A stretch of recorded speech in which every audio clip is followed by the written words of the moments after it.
सुमा टीचर शुरू करें हम। ठीक है। हमारे हिंदी विभाग की ओर से पिछले 5 हफ्तों से या कड़ियों से हो रही ये जो व्याख्यान माला जो है, इसमें भाग लेने आए सभी का स्वागत। पहले की तरह मैं सबसे पहले इसका रूल्स आपको समझाना चाहती हूँ, क्योंकि जो भी इसमें भाग ले रहे हैं कि जब मैं उसमें भाग ले रहे 14 छात्र है और उसका टीचर्स है, जो भी हिंदी प्रेमी जो भी इसमें भाग ले रहे, उनसे हमारा अनुरोध है कि आप इसमें भाग लेने के बाद, यानी कि इस गूगल प्लेटफॉर्म में आने के बाद महुआ जी मैम के ये जो व्याख्यान माला बराबर सुनने के लिए, अब आप दिख रहे मैं क्या बोल रही हूँ, क्योंकि इसमें जो अन्य बटन जो है उसमें प्रेस मत कीजिएगा। अगर कोई प्रेजेंटेशन बटन दबाएंगे तो महुआ जी मैम का जो भाषण जो है वो ठीक तरह से हम सुन नहीं पाएंगे। और अगर आप अपना जो माइक जो है उसे म्यूट नहीं करेंगे तो आवाज के जो परेशानी तो आ जाएगी, तो तब भी वो भाषण हम ठीक तरह से सुन नहीं पाएंगे। तो हमारा उद्देश्य, हमारा जो विशिष्ट अतिथि जब वक्तव्य दे रहे हैं तो वो बराबर हमें सुनना चाहिए, उसमें कोई रुकावट नहीं आनी चाहिए।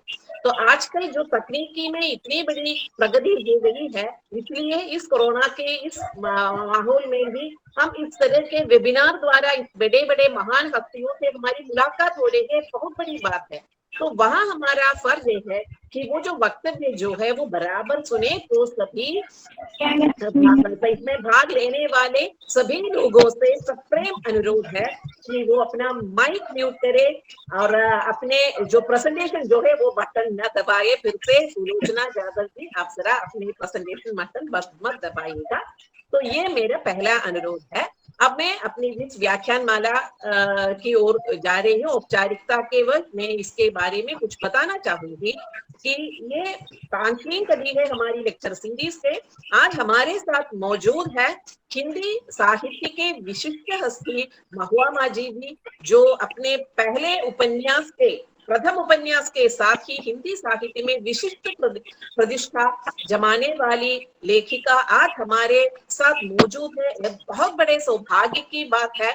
हमारे विभाग के अध्यक्ष डॉक्टर बिंदु बेलसार जी और इस लेक्चर सीरीज की संयोजिका डॉक्टर शबाना हबीब के नेतृत्व में चल रहे ये जो लेक्चर सीरीज जो है, व्याख्यान माला जो है वो बराबर चलता जा रहा है, ये भी बड़े सौभाग्य की बात है। पहले मैं उन दोनों का अभिनंदन करना चाहूंगी। और आज हमारा विषय है आदिवासी साहित्य और पर्यावरण। और महुआ माजी जी के बारे में और कुछ बताने की जरूरत ही नहीं है, क्योंकि साहित्यिक लेखिका होने के साथ साथ वे चित्रकार है और राजनीति में भी उन्होंने अपना परिचय दिखाया है हाल ही में। तो उनके जो उपन्यास जो है हमारे लिए, क्योंकि हमारे बहुत सारे छात्र छात्राएं उस पर शोध भी कर रहे हैं, रिसर्च कर रहे हैं, तो वो मैं बोरशाला के साथ ही वो उनका नाम तो हिंदी साहित्यिक जगत में बहुत बड़े काफी लोग चर्चित उपन्यास है वे, वो बहुत बड़े चर्चित लेखिका है। और मरंग घोड़ा के साथ में वो काफी सेमिनार में हमने उस पर पेपर प्रेजेंटेशन देख भी चुके हैं।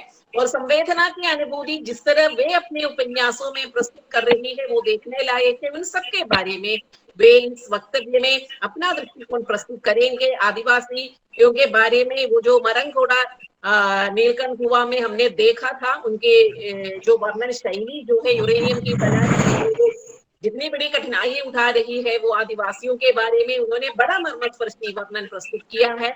उन सब के बारे में आजकल जो समाज में और साहित्य में बहुचर्चित विषय है पर्यावरण, उसके साथ साथ राष्ट्रीयकृत आदिवासी, इन दोनों को जोड़ के वे अपना वक्तव्य प्रस्तुत करेगी। उससे पहले उनका विस्तृत परिचय देने के लिए मैं अपने विभाग से शालिनी जी को आमंत्रित करती हूँ। शालिनी जी। जी सुमा जी, आप सबको मेरा नमस्कार।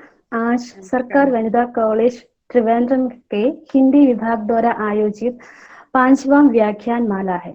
इसमें अतिथि के तौर पर हमारे सम्मुख प्रस्तुत है डॉक्टर महुआ माजी। आप हिंदी साहित्य के प्रसिद्ध लेखिका उपन्यासकार, कहानीकार आदि रूपों में प्रसिद्ध है। आपका पहला उपन्यास है मैं बोरिशा इल्ला, बांग्लादेश के अभ्युदय की महागाथा। 2006 में राजकमल प्रकाशन नई दिल्ली से छपा और इसका अंग्रेजी अनुवाद रूबा एंड कंपनी नई दिल्ली से 2008 में प्रकाशित हुआ। दूसरा उपन्यास है मरनगोड़ा नीलकंठ हुआ, विकिरण प्रदूषण और विस्थापन से जूझते आदिवासियों की गाथा। भारत के विभिन्न विश्वविद्यालयों में महुआ जी पर शोध कार्य चल रहे हैं। अनेक सम्मानों एवं पुरस्कारों से नवाजा गया। अतः हमारा सौभाग्य है कि महुआ जी आप अपने व्याख्यान से इस सभा को अनुग्रहित करें। विषय है आदिवासी साहित्य और पर्यावरण। धन्यवाद। मैम शुरू करेंगे, आपका स्वागत। जी, तिरुवनंतपुरम सरकारी महिला महाविद्यालय के स्नातकोत्तर विभाग एवं शोध केंद्र हिंदी विभाग द्वारा आयोजित व्याख्यान माला में मुझे आप लोगों ने शामिल किया, इसके लिए मैं हार्दिक आभार व्यक्त करना चाहूंगी। आप सबको धन्यवाद देना चाहूंगी और विशेष रूप से इस कॉलेज के प्राचार्य डॉक्टर अरविंद कृष्णन जी, विभागाध्यक्षा डॉक्टर बिंदु वेलसर जी, संयोजिका डॉक्टर शबाना हबीब जी, हमारी आदरणीय सुलोचना यादव जी, शालिनी जी और जितने भी लोग हमसे आज जुड़े हुए हैं, तमाम छात्र छात्राएं, आप सबको बहुत बहुत धन्यवाद, नमस्कार। और आप लोग मुझे सुनने के लिए आए हैं, ये मेरा बहुत बड़ा सौभाग्य है। आज का जो विषय है वो है पर्यावरण और आदिवासी जीवन। मुझे जो बताया गया था वैसे आदिवासी साहित्य और जो भी आपने कहा, लेकिन पर्यावरण को ही हम लोग यहाँ फोकस करेंगे। और मेरा जो उपन्यास है जिस पर मुझे आज बात करनी है, क्योंकि आप लोगों के विषय से काफी सामंजस्य है इस उपन्यास का, क्योंकि इसमें उन तमाम विषयों को मैंने उठाया है काफी बारीकी से। उस उपन्यास का नाम है मरनगोड़ा नीलकंठ हुआ और ये राजकमल प्रकाशन से छपा हुआ उपन्यास है। आप लोग मेरी आवाज सुन रहे हैं? ये भी आए? आप लोग मेरी आवाज सुन रहे हैं? हाँ मैम। हाँ जी। हाँ सुना है। तो हाँ जी, मैं दिख रही हूँ ना? जी, तो यहाँ पे जी जी, तो हाँ इस हाँ दिख उपन्यास रही हूँ। हाँ जी, सबसे पहले तो लोग मुझसे ये पूछते हैं कि मरनगोड़ा नीलकंठ हुआ का अर्थ क्या है, तो मैं उसे भी विस्तार से बताऊंगी। उसके पहले मैं ये बता दूं कि इस उपन्यास का जो पंच लाइन है, मैं दिखाती हूँ इस उपन्यास को, ये है मरनगोड़ा नीलकंठ हुआ। इसमें इसका पंच लाइन लिखा हुआ है, वो है विकिरण प्रदूषण व विस्थापन से जूझते आदिवासियों की गाथा। तो आप देख रहे होंगे कि इस उपन्यास का जो पंचलाइन है, विकिरण है, इसमें प्रदूषण है, विस्थापन है, तो ये पर्यावरण कहीं ना कहीं इसमें पर्यावरण है। और ज्यादातर पर्यावरण प्रदूषण को हमेशा आदिवासी जीवन से जोड़कर देखा जाता है, क्योंकि आदिवासी जंगलों में निवास करते हैं। और मैं पहले ये बता दूं कि इस उपन्यास का शीर्षक जो है उसका अर्थ क्या है, मरनगोड़ा नीलकंठ हुआ। तो एक्चुअली मेरे इस उपन्यास में, ये झारखंड की पृष्ठभूमि पे लिखा उपन्यास है और यहाँ के जो आदिवासी हैं, यहाँ चूंकि 32 जनजातियां निवास करती हैं, जिसमें उरांव, मुंडा, खड़िया, संताली, हो, इस तरह के बहुत सारे अलग अलग आदिवासी यहाँ पे रहते आए हैं प्रारंभिक दिनों से ही। तो उनमें से मैंने संताल परगना को नहीं, इस बार मैंने सिंहभूम जिले को मैंने इसमें फोकस किया है, पूर्वी और पश्चिमी सिंहभूम। तो पश्चिमी सिंहभूम में एक इलाका है, सरंडा का जंगल कहते हैं उसे, काफी घना जंगल है। उस इलाके का काफी इलाका है, पूर्वी सिंहभूम के भी काफी इलाके हैं। और चूंकि आप सभी जानते हैं कि झारखंड में खनिज संपदा भरी हुई है, काफी समृद्ध हमारा राज्य है और यहाँ विभिन्न प्रकार के खनिज यहाँ से पाए जाते हैं, जिसमें कि कोयला है, लोहा है, यूरेनियम जैसा कीमती खनिज पदार्थ भी है और तमाम तरह के खनिज पदार्थ यहाँ पाए जाते हैं। और आप देखेंगे कि आदिवासी इलाकों जहाँ रहते हैं, उन इलाकों में ही, उन जंगलों के नीचे ही वो खनिज संपदा पाए जाते हैं। तो जब उनका खनन होता है तो उससे सबसे ज्यादा प्रभावित आदिवासी ही होते हैं, क्योंकि जंगलों की कटाई होती है और जब खतरनाक खनिज को जमीन के नीचे से निकाला जाता है तो उसका दुष्प्रभाव, उस खनिज से जो प्रदूषण होता है, या आपको पता होगा जैसे यूरेनियम जैसे जो खनिज पदार्थ होते हैं वो काफी खतरनाक होते हैं। हाँ जी, आवाज आ रही है ना? जी। तो हाँ जी। तो यूरेनियम यूरेनियम जैसे खनिज पदार्थ जो है ना, उससे विकिरण होता है, रेडिएशन होता है, और जिसका दुष्प्रभाव मनुष्यों पर, फिर पशु पक्षियों पर, वनस्पति पर पड़ता है। तो इस उपन्यास में मैंने पर्यावरण को दिखाया है कि किस तरह से पर्यावरण नष्ट होता है जब हम खनिज पदार्थों को जमीन के नीचे से निकालते हैं। जब तक वो जमीन के नीचे है तब कोई दिक्कत नहीं है, लेकिन जैसे ही आप उन्हें बाहर निकालते हैं तो ज्यादातर खनिज पदार्थों से नुकसान ज्यादा होता है। और खास तौर पर यूरेनियम जैसे खनिज पदार्थ जिससे रेडिएशन होता है, करोड़ों सालों तक रेडिएशन होता है, उसका किस तरह से पर्यावरण पर, आदिवासियों पर, जंगलों पर, वनस्पति पर, पशु पक्षियों पर, फिर आपके पानी में रहने वाले मेंढक, मछलियों पर, तो तमाम चीजों पर उनका क्या दुष्प्रभाव पड़ता है, इसी मैंने काफी विस्तार से उस उपन्यास में दिखाया है। और ये जो शीर्षक है मरंगोड़ा नीलकंठ हुआ, उसका मतलब ये हुआ कि मरंगड़ा एक ऐसे इलाके का प्रतिनिधित्व करता है जहाँ खनिज का खनन हो रहा है, और उस इलाके में जब खनिज पदार्थ बाहर निकाला जा रहा है, उससे जो प्रदूषण हो रहा है, उससे जो विकिरण हो रहा है, खतरनाक विकिरण से बीमारियां हो रही हैं, तो वो एक तरह का विष है जिसका पान वहाँ के आदिवासी करते हैं, वहाँ के पशु पक्षी करते हैं, और वो नीलकंठ होते हैं। आप सभी को पता होगा कि समुद्र मंथन से विष भी निकला था और अमृत भी निकला था। हमारे पुराणों में जो वर्णित है समुद्र मंथन के बारे में, तो विष भी निकला था और अमृत भी निकला था।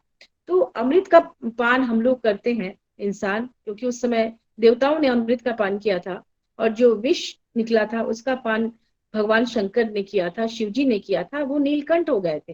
तो उनका कंठ नील हो गया था उस विष का पान करके। तो आज के समय में अगर हम देखें तो यूरेनियम से जो भी लाभ होता है, जैसे आपको पता होगा कि यूरेनियम के रे से कैंसर का ट्रीटमेंट होता है, यूरेनियम से न्यूक्लियर वेपन तैयार किया जाता है, परमाणु अस्त्र, जिससे कोई देश दूसरे देश के सामने अपने आप को शक्तिशाली प्रमाणित करने के लिए न्यूक्लियर बम बना के रखते हैं। तो उससे हमारे देश को जो लाभ हो रहा है, या फिर सस्ती इलेक्ट्रिसिटी कई जगह तैयार होती है यूरेनियम से, न्यूक्लियर रिएक्टर्स बनते हैं। तो ये सब ऐसे अमृत है जिसका पान हम लोग करते हैं, और जो विष का पान करके नीलकंठ होते हैं, विष का पान करके नीलकंठ होते हैं हमारे आदिवासी भाई बहन लोग, या जंगल के लोग, जंगल में जीने वाले पशु पक्षी, तमाम लोग। तो इसीलिए मैंने इस उपन्यास का शीर्षक रखा है मरंगोड़ा नीलकंठ हुआ, क्योंकि इस तरह के तमाम इलाके जहाँ आदिवासी रहते हैं वो नीलकंठ हो रहे हैं, अमृत का पान हम लोग कर रहे हैं, और हम लोग नीलकंठ हो रहे हैं। तो इस उपन्यास का शीर्षक आप लोगों ने देखा।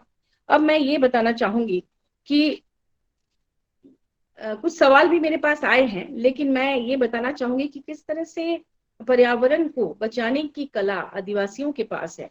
आज जब हम लोग विकास के अमेरिकी मॉडल को या पूंजीवादी मॉडल को अपना रहे हैं सारे लोग, तो उससे इस धरती का विनाश ही हो रहा है। हम एक ऐसे पर्यावरण को इस तरह से नुकसान पहुंचा रहे हैं कि आने वाले दिनों में जब नई पीढ़ी आएगी, हमारी अगली पीढ़ी आएगी, तो फिर हमसे सवाल पूछेगी कि हम क्या कर रहे हैं विकास की अंधी दौड़ में। आप सोचिए ना कि अगर हम लोग एक मॉल में कितने सारे बल्ब जलते हैं, कितने सारे एसी चलते हैं, खिड़की दरवाजे बंद रहते हैं, तो इससे जो इलेक्ट्रिसिटी जो चाहिए होती है वो सस्ती चाहिए होती है।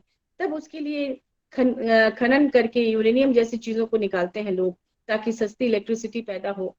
तो उसका कहीं ना कहीं खमियाजा हमारे आदिवासी उठाते हैं, क्योंकि आपको पता होगा कि यूरेनियम के खनन से जो विकिरण होता है उससे बच्चे विकलांग पैदा होते हैं, उससे कई तरह के स्किन कैंसर, लंग्स कैंसर होते हैं, उससे गर्भ में ही बच्चे नष्ट हो जाते हैं।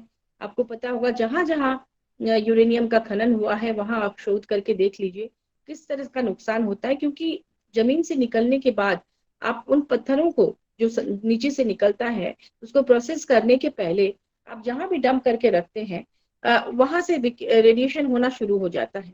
या बारिश के दिनों में जब उनके ऊपर पानी गिरता है, तो पानी में बह के जो पानी नीचे नदियों में, नालों में जाकर मिलते हैं, वो पानी जहरीला होता है। और हमारे यहाँ मान लीजिए अगर कहीं डंप करके रखा गया है खनिज को, किसी पहाड़ की तरह ऊंचा बन जाता है वो, जहाँ पे डंप किया जाता है, वहाँ बारिश का पानी जब गिरता है वहां से बह के वो आसपास के नदी में, नालों में कुआं में चला जाता है। और अगर आप यहाँ की बात करें तो वो एक नदी से होते हुए बे ऑफ बंगाल तक वो नदी बहती है। तो सड़क पे रास्ते में मिलने वाले जितने भी गांव है या जहाँ भी खेती होती है, वो पानी का उस पानी का उपयोग जहां जहां किया जाता है, वहां जो खेती होती है वो जहर, वो कहीं ना कहीं इनडायरेक्ट रूप से भी अगर आप कहें तो वो हमारे भोजन में आ जाता है, हम उसे खा लेते हैं। पशु अगर उस पानी का पान कर रहा है तो मान लीजिए गाय अगर उस पानी को पी रही है तो उसके दूध में भी जहर घुल जाता है। और ये कहीं ना कहीं अनजाने में लोग बीमार होते हैं, कैंसर होता है, तरह तरह के जैसे कई जगहों में जहाँ यूरेनियम का रेडिएशन होता है, कई ऐसे बच्चे पाए गए जिनके सर इतने बड़े, शरीर बहुत छोटा, या फिर पैर बहुत लंबा, टेढ़े मेढ़े ऐसे इंसान भी पैदा हुए, या पशु भी इस तरह से विकलांग पैदा हुए। यहाँ तक कि फल, अगर केंदू का फल है उसका बीज भी टेढ़ा, तो पूरी प्रजाति को नष्ट करने की क्षमता रखती है इस तरह से अगर आप खतरनाक खनिजों का खनन करते हैं। तो इसका एक ही उपाय है कि आदिवासी जीवन शैली, आदिवासी का जो विकास का मॉडल है आदिवासियों का, कि प्रकृति के साथ मिलजुल कर रहो, अपनी जरूरतों को कम करो, जितना आवश्यक है उतना ही लो। और मनुष्य सिर्फ खुद ही अपने जीने की बात करता है, लेकिन आदिवासी जो है वो पक्षियों के लिए भी सोचते हैं, जानवरों के लिए भी सोचते हैं। जब मैं जंगल में रिसर्च कर रही थी, जब मैं इस उपन्यास को लिखने के लिए घूम रही थी, तो मैंने देखा कि अगर एक पेड़ में दो फल है तो हमारे वहाँ के पूर्वज या घर के बुजुर्ग कहते हैं कि एक फल को तोड़ो और दूसरे को छोड़ दो, गिलहरियों के लिए, चिड़ियों के लिए। तो इस तरह की जो बातें हैं, ये बातें वही कह सकते हैं, आज के समय के लोग नहीं कह सकते हैं। लेकिन चूंकि आदिवासी परंपरा जो है वो मौखिक परंपरा रही है, जो ज्ञान की बातें हैं, जो अपनी आने वाली पीढ़ियों को हस्तांतरित उन लोगों ने मौखिक परंपरा से की है, कहानियों के माध्यम से, लोक कथाओं के माध्यम से, नृत्य संगीत के माध्यम से, उन बातों को वो अपने आने वाली पीढ़ियों को कह कर गए हैं। वो रिटर्न में उसका डॉक्यूमेंटेशन बहुत कम है। और जब मैंने इस उपन्यास को लिखा, मैं जंगलों में घूमती रही, 4 साल लगे इसे लिखने में। ऐसे भी मैं बचपन से यहाँ हूँ और तमाम बुद्धिजीवियों से बात करती रहती हूँ सबसे, तो ये काफी रिसर्च करके मैंने लिखा। तो ये जो चीजें हैं मैंने इसमें प्रिजर्व की हैं। तो ये एक तरह से समझ लीजिए कि जो मौखिक परंपरा की बातें हैं, उन तमाम चीजों को भी मैंने कोशिश की है कि इस किताब में जो मुख्य बातें हैं, जो उनके सिद्धांत हैं, जो उनके मूल्य हैं, वो दूसरी पीढ़ियों से आगे जाके नष्ट ना हो जाए। क्योंकि जिस तरह से पश्चिमीकरण हो रहा है, इंडस्ट्रियलाइजेशन हो रहा है, आप देखिएगा कि जंगल कट रहे हैं। यहाँ जो सारंडा का जंगल है, वहाँ चूंकि आयरन और माइंस है बहुत सारा, वो 700 हिल्स उसका अर्थ होता है सारंडा का। तो उस जंगल में सिर्फ लोहा ही है। अगर वहाँ खनन हो रहा है तो लोहा निकल रहा है। उस लोहे के ऊपर जो मिट्टी की परत होती है ना, बिल्कुल लाल होती है। और वो जब उसका खनन होता है तो वहां से जो पानी बहता है बारिश में, उस पानी से सारे खेत नष्ट हो जाते हैं, वहां कोई पैदावार नहीं होती। तो बहुत सारे नुकसान होते हैं। एस्बेस्टस की का जहाँ पर खनन होता है उस वहां भी काफी नुकसान होता है। झारखंड में एक ऐसा इलाका है जहाँ एस्बेस्टस की फैक्ट्री लगी थी किसी बड़े कंपनी की, और वहां इतने लोग बीमार पड़ने लगे, इतनी तरह की बीमारियां होने लगी कि फाइनली वहां के लोगों ने आंदोलन किया और वो फैक्ट्री बंद हो गई और अब वहां एस्बेस्टस नहीं बनता है।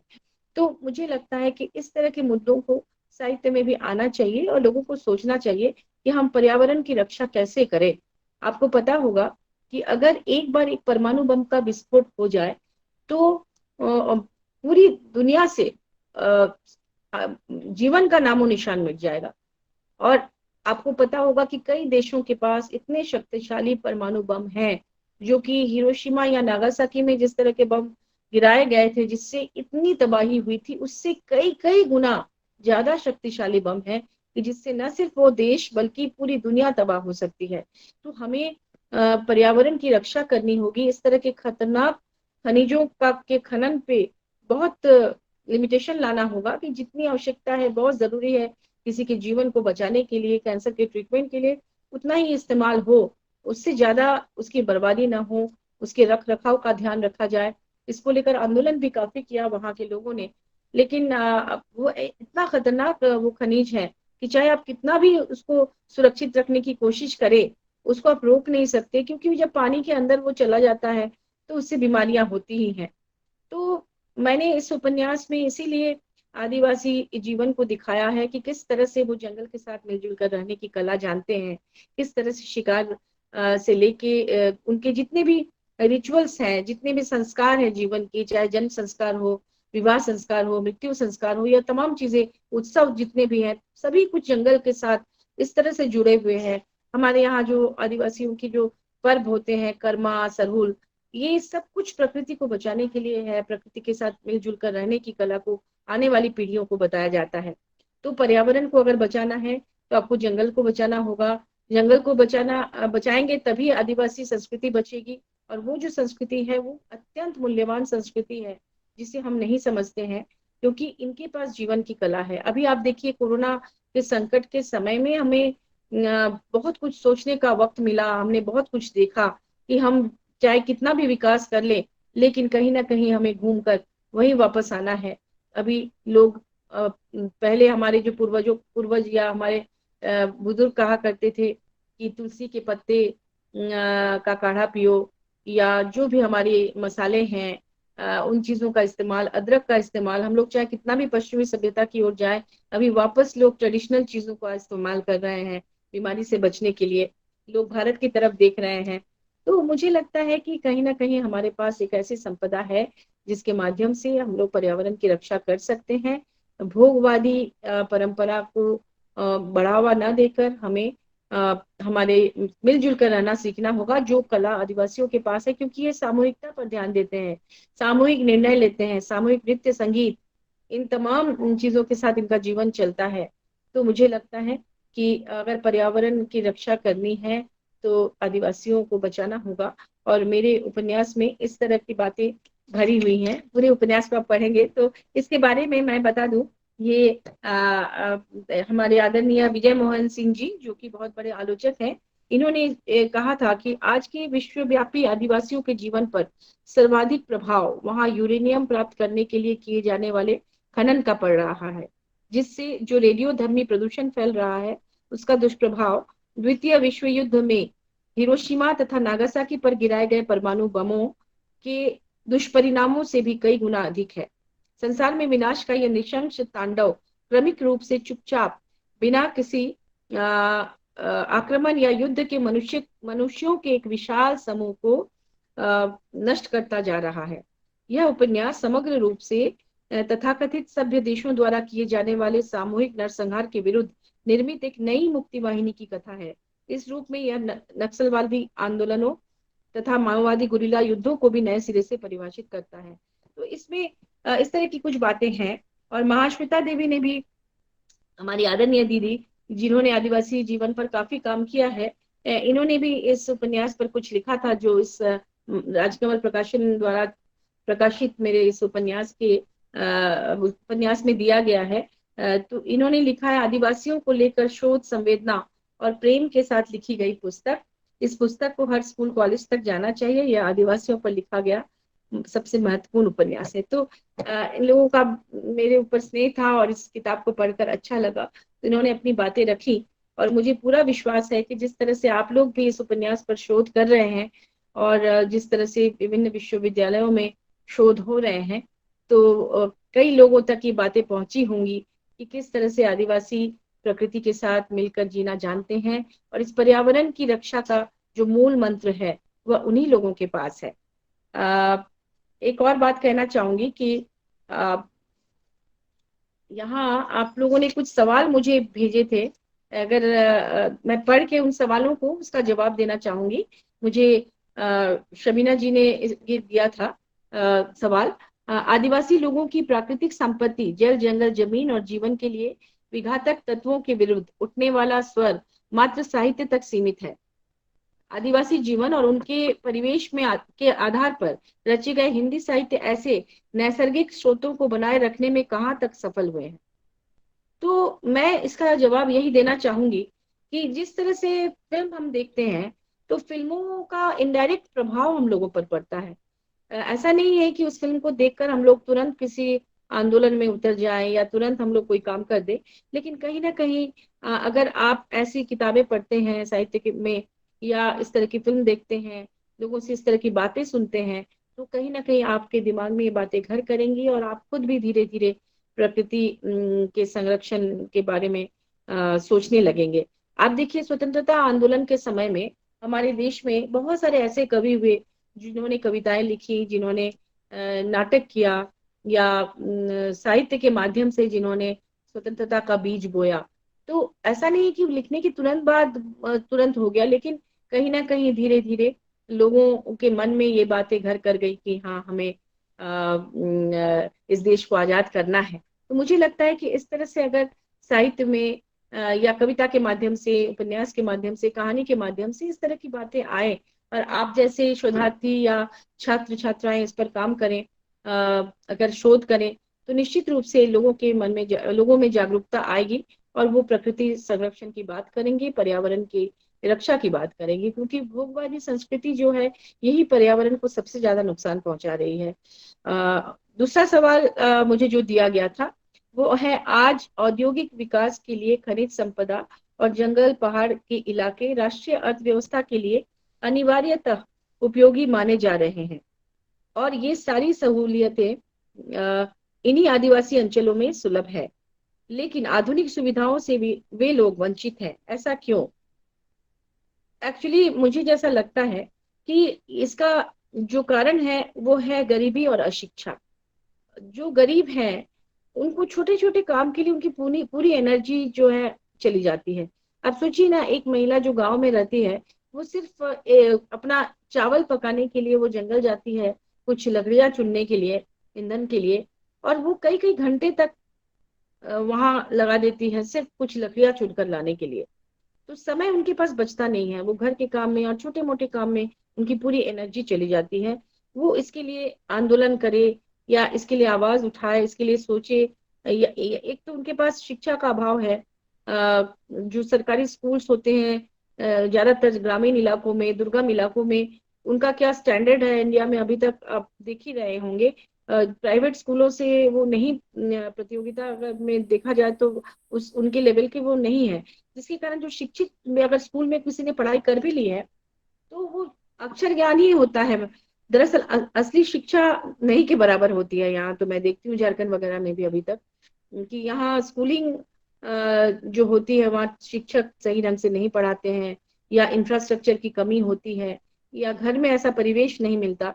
तो मुझे लगता है ये भी एक कारण है कि वो आवाज नहीं नहीं उठा पाते हैं, या दुर्गम जो भौगोलिक स्थिति में वो रहते हैं उसमें उनकी आवाज सत्ता तक नहीं पहुंच पाती, या जो जनप्रतिनिधि आते हैं उनके पास विजन की कमी होती है, उनकी प्रायोरिटी कुछ और होती है। इसीलिए मुझे लगता है कि तमाम आधुनिक सुविधाओं से वो लोग वंचित हैं। लेकिन हम लोग ये प्रयास कर रहे हैं कि गांव गांव तक, दुर्गम इलाकों तक हम ये सुविधाएं पहुंचा पाए। झारखंड के परिप्रेक्ष्य में अगर आप कहना चाहें तो यहाँ की सरकार, वर्तमान सरकार काफी प्रयास कर रही है कि दुर्गम इलाकों तक अच्छी शिक्षा पहुंचे, वहाँ सड़क बने, बिजली पहुंचे, ताकि वहाँ के लोग भी, वहाँ के आदिवासी भी सर उठा के जी सके और तमाम जो आधुनिक सुविधाएं हैं उन तक पहुंच सके।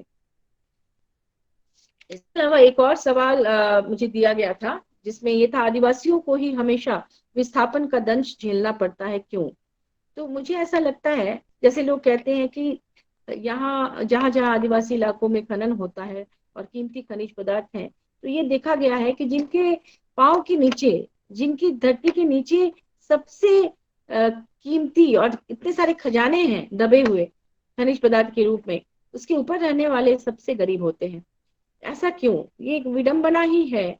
और मुझे लगता है कि इसके लिए हम सभी को मिलकर प्रयास करना होगा कि अगर उन इलाकों में गरीबी है तो उन गरीबी को दूर करने के लिए हम लोग प्रयास करें, सरकारी स्तर पर भी, और जो सिविल सोसाइटी के लोग हैं उन्हें भी प्रयास करना चाहिए ताकि वो अंधविश्वास के मकड़जाल से बाहर निकल सके, अच्छी शिक्षा उन्हें दी जा सके।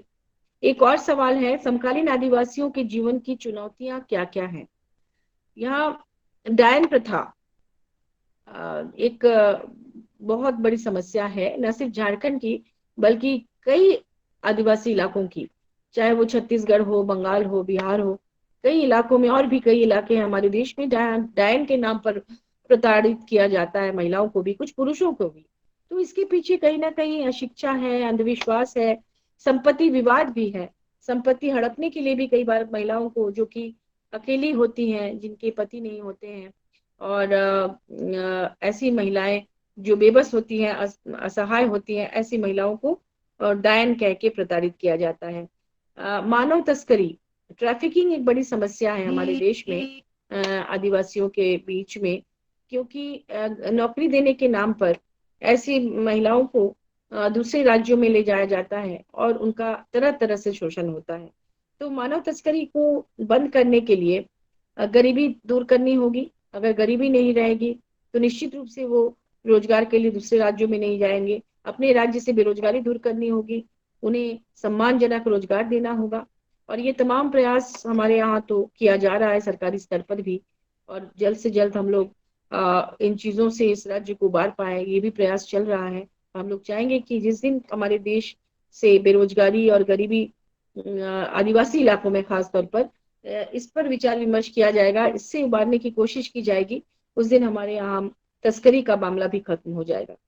एक और सवाल था, पर्यावरण का प्रदूषण व शोषण आदिवासी जीवन पर किस प्रकार का प्रभाव डालता है? देखिए, ये शोषण तो है, कर्ज में डूबे हुए हैं, जमीन छीन लेना उनकी, तरह तरह के तिकड़म भिड़ाकर, और इसके अलावा स्वास्थ्य की समस्या है, तरह तरह की बीमारियां होती है, सही ढंग से ट्रीटमेंट नहीं हो पाता है, हॉस्पिटल्स की कमी है। ये अज्ञानता के कारण भी कई बार ये लोग नहीं जान पाते हैं, और पर्यावरण को नुकसान भी पहुंचता है। जैसे मैं बताऊं कि शुरू में जब यूरेनियम का माइनिंग हो रहा था, उस समय आदिवासियों को पता नहीं था कि ये इतना खतरनाक है। तो उसका जो वेस्ट निकलता था, लिक्विड वेस्ट, उसको कई बड़े बड़े पॉन्ड में डंप किया जाता था। उस पॉन्ड में जब पानी सूख जाता था तो सफेद मैदान हो जाता था। तो उस मैदान के ऊपर से लोग ऐसे ही चलते हुए पार हो जाते थे। उन्हें ये नहीं पता था कि ये कितना खतरनाक ये वेस्ट है, कि इसके संपर्क में आने से बहुत खतरनाक बीमारियां हो सकती है। इसके बावजूद वो उसके ऊपर से चल के दूरी कम करने के लिए उसको पार करते थे कि घूम के नहीं जाएंगे, इसके ऊपर से चले जाएंगे।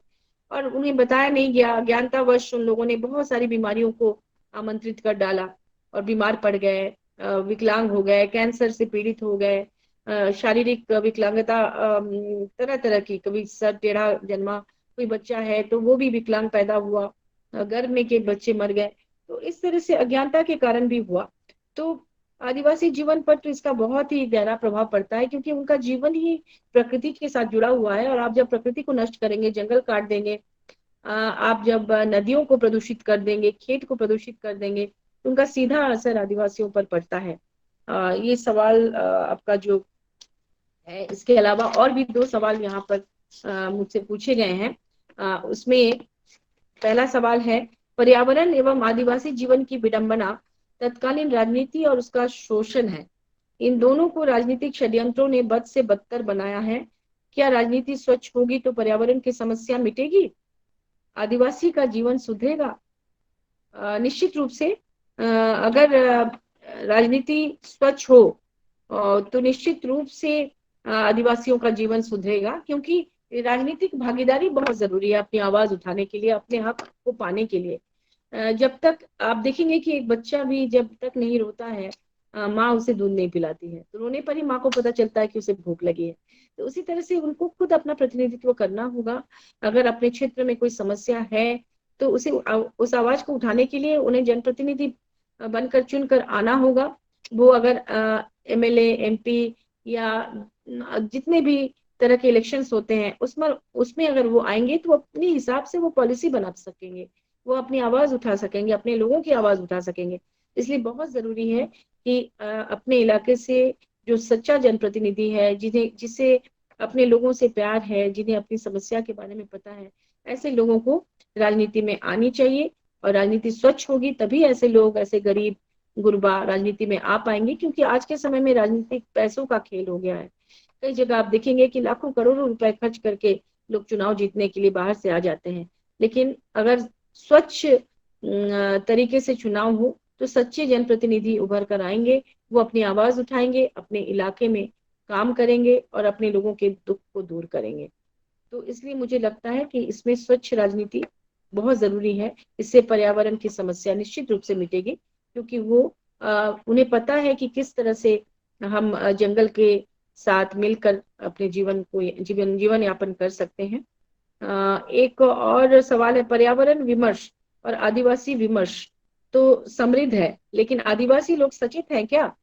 देखिए, जो पढ़े लिखे हैं आदिवासी, निश्चित रूप से वो काफी सचेत हैं, जागरूक हैं, लेकिन जिन्हें अभी तक शिक्षा का अवसर नहीं मिला या बहुत कम शिक्षा का अवसर मिला, अभी तक उनमें जागरूकता की कमी है।